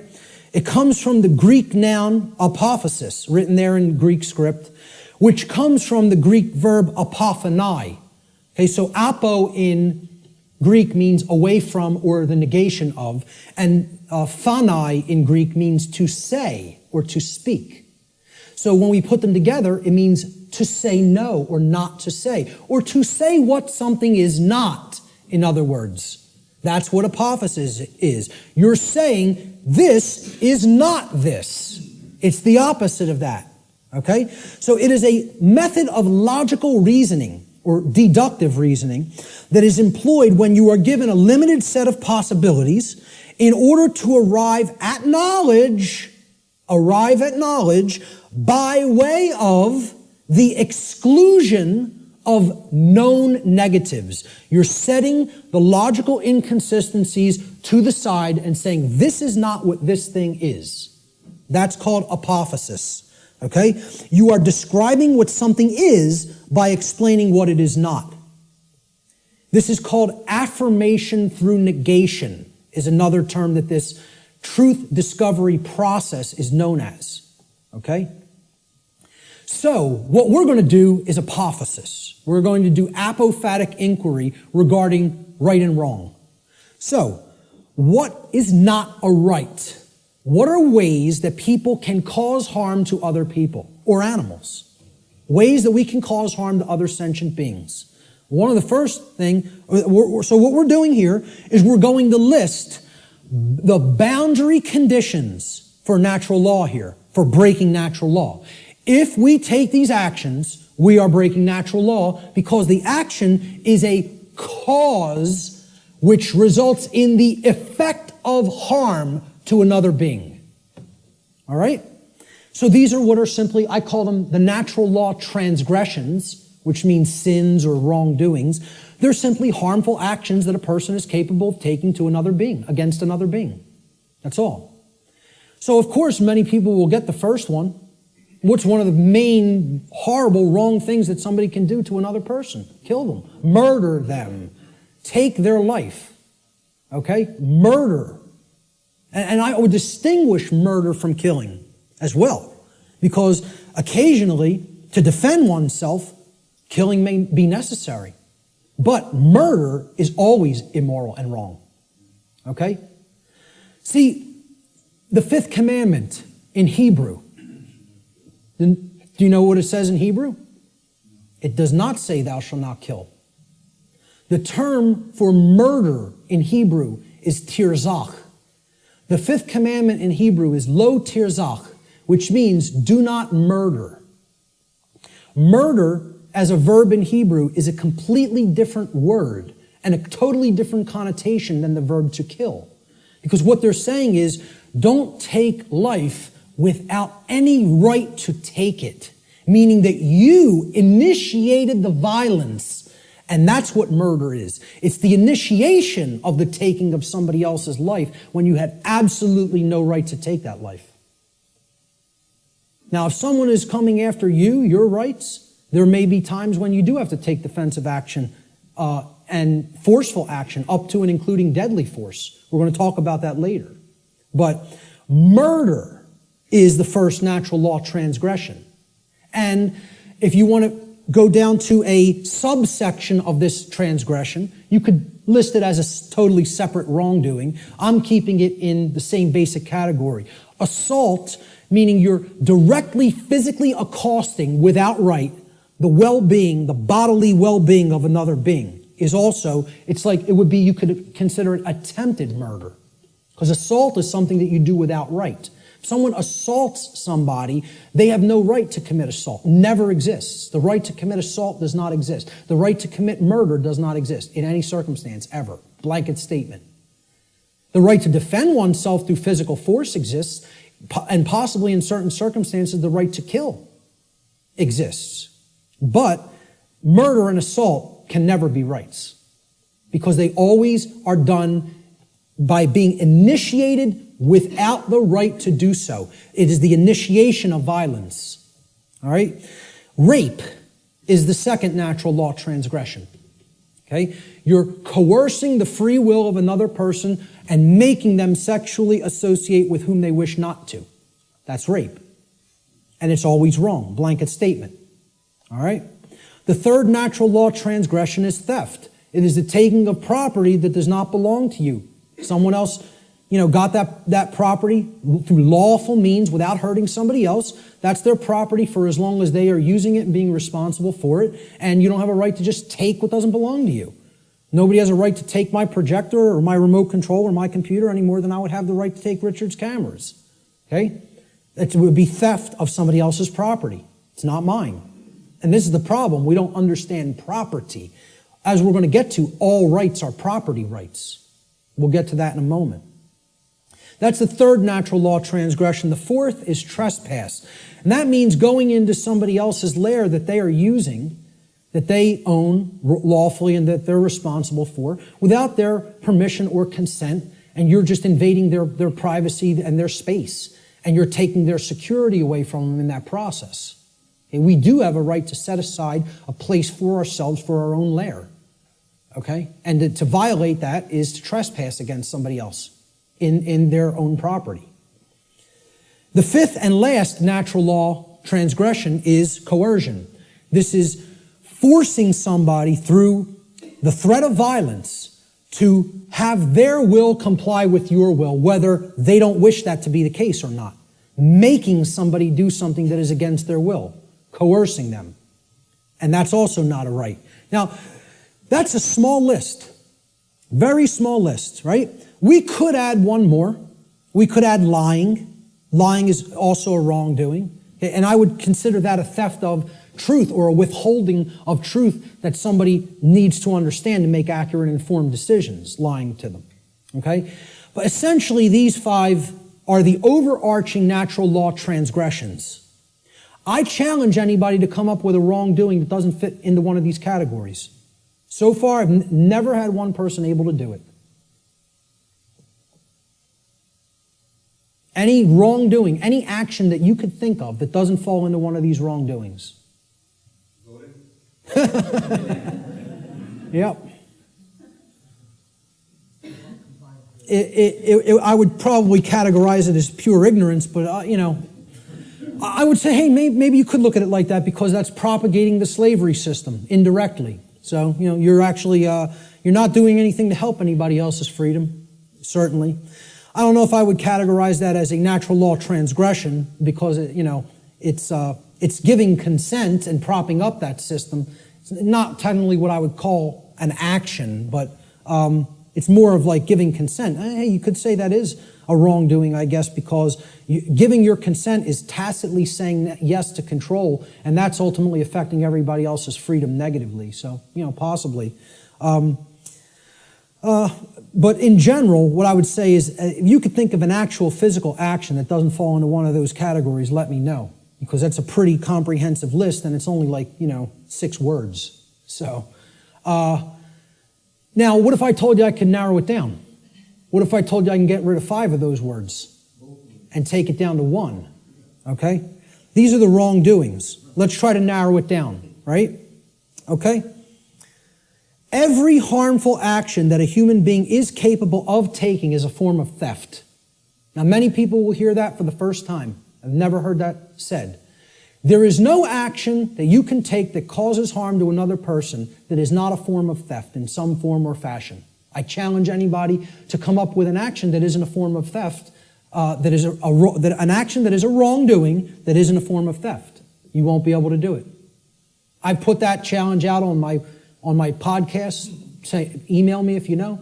No, not one person. The only one person challenged it and tried to say lying. I say, okay, that's really taking the truth from somebody, thieving truth. And whether you want to look at it as you're simply dissuading them from looking at the truth too, deceiving them, or not offering correct information, still you're taking away their ability to make correct judgments based on the availability of information. So it is a form of theft. Some form of property. Now look at that word. Property. Proper, meaning right, is always being stolen when a wrongdoing is committed. All rights are property rights. All wrongs are theft of property.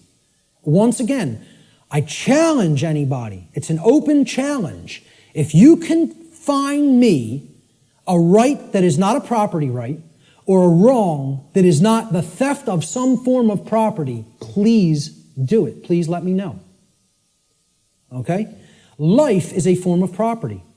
So taking life you had no right to take, murder, is stealing property that wasn't your own, because that was that person's life, possessive.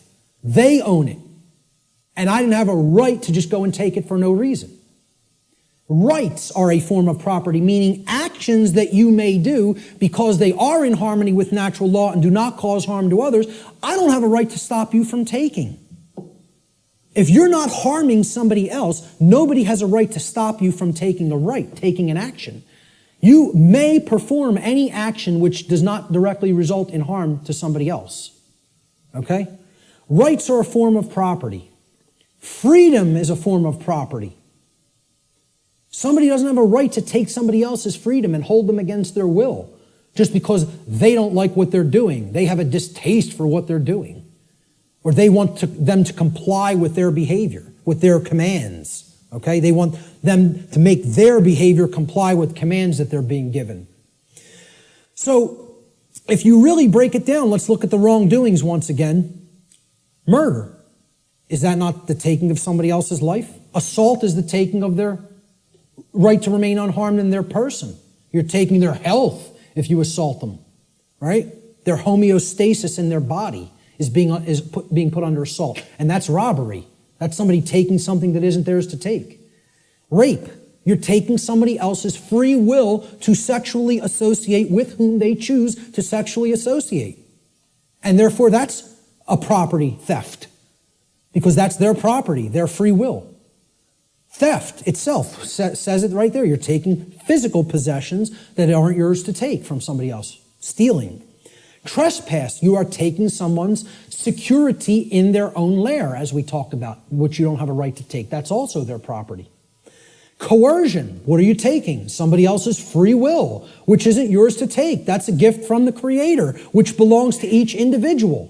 And if somebody's coercing somebody by telling them, you must do this because I said so, and if you don't do this, I will come and do some form of harm to you, that's not a right. That's a wrongdoing, coercion. And it's a form of theft. Exactly. Sure. You must buy this. Imagine this. Great. We're going to take 5 more minutes and then we're going to take an hour and 15-minute break. So all of these things are forms of wrongdoing, and they're all ultimately one wrongdoing in different forms. They are all theft, every one of them. There is only one wrongdoing. There's only one way anybody can wrong anybody else. Stealing. That's it. Every form of wrongdoing is a form of theft against another being and their property. A living being or their property must have been harmed in order for a violation of natural law or wrongdoing to have taken place. Any action which does not cause such harm is a right. There's the apophatic definition of a right. Through understanding what a wrongdoing is. And I'm telling you, billions of people, not millions, not hundreds of millions, billions of people on this planet do not know this. Could not tell you this. Because this is it. This is it, folks, right here. This is the crux of natural law. What is a right? What is a wrong? And I couldn't sleep last night. After we got home, I never have problems sleeping. Ever. Ever. I'm just going to tell you this before we break. I was laying in bed last night before I went to sleep for the night. Could not sleep because all I was thinking of is how preposterous. I told this to some people at lunch. I'm just sitting there thinking about how preposterous and ridiculous it is for me to even ever have to utter any of this. The fact that this is not 100% pure common sense knowledge on the earth is so abominably preposterous to me that all I was sitting there thinking is, how could I be going out and explaining this to people? This is what I must do? Me, though. It was almost like schizophrenic in a way. Because I was just thinking, I was waking up and then falling back to sleep and waking up thinking, where am I? Why am I here? And I'm the person who's coming out and doing this. And it's just so absurd and ridiculous to me. Some punk from South Philadelphia taking in the knowledge of the mystery traditions and teaching them to people. Me. It's the most ridiculous thing. I can't even imagine it, you know? I still can't. I can't imagine that it's necessary, you know? That's the position that our society is in. It's so profoundly sad that I can't believe it. And unless we deeply start to understand this and propagate this knowledge to other people, things are going to get worse and worse and worse and worse. And there's no reason for it. There's no reason to go down that path. We want to choose the way of maximum pain because we don't want to give up thoughts that we're addicted to just because the pattern has been there for as long as we can remember. We would rather go down the path to the grave and the abyss rather than admit we were wrong and just say, I need to give up this negative way of thinking. You know? I'm going to leave it right there and just say the bottom line to what this section comes down to is if someone hasn't been harmed, no wrongdoing has been committed. No victim, no crime, in other words. Many people insist, there doesn't have to be a victim for there to be a crime committed. You know how many people are rotting away in a jail cell right now as we speak who have never harmed another living being? You know how many people? Tens of thousands. Okay? And no one has any right to hold them. Unless you've harmed somebody else, nobody has a right to stop you from continuing to take the action that you are taking. Okay? We're going to talk about some of those things in the last section. So let's take an hour and 15-minute break, and we'll be back here at about 5:20.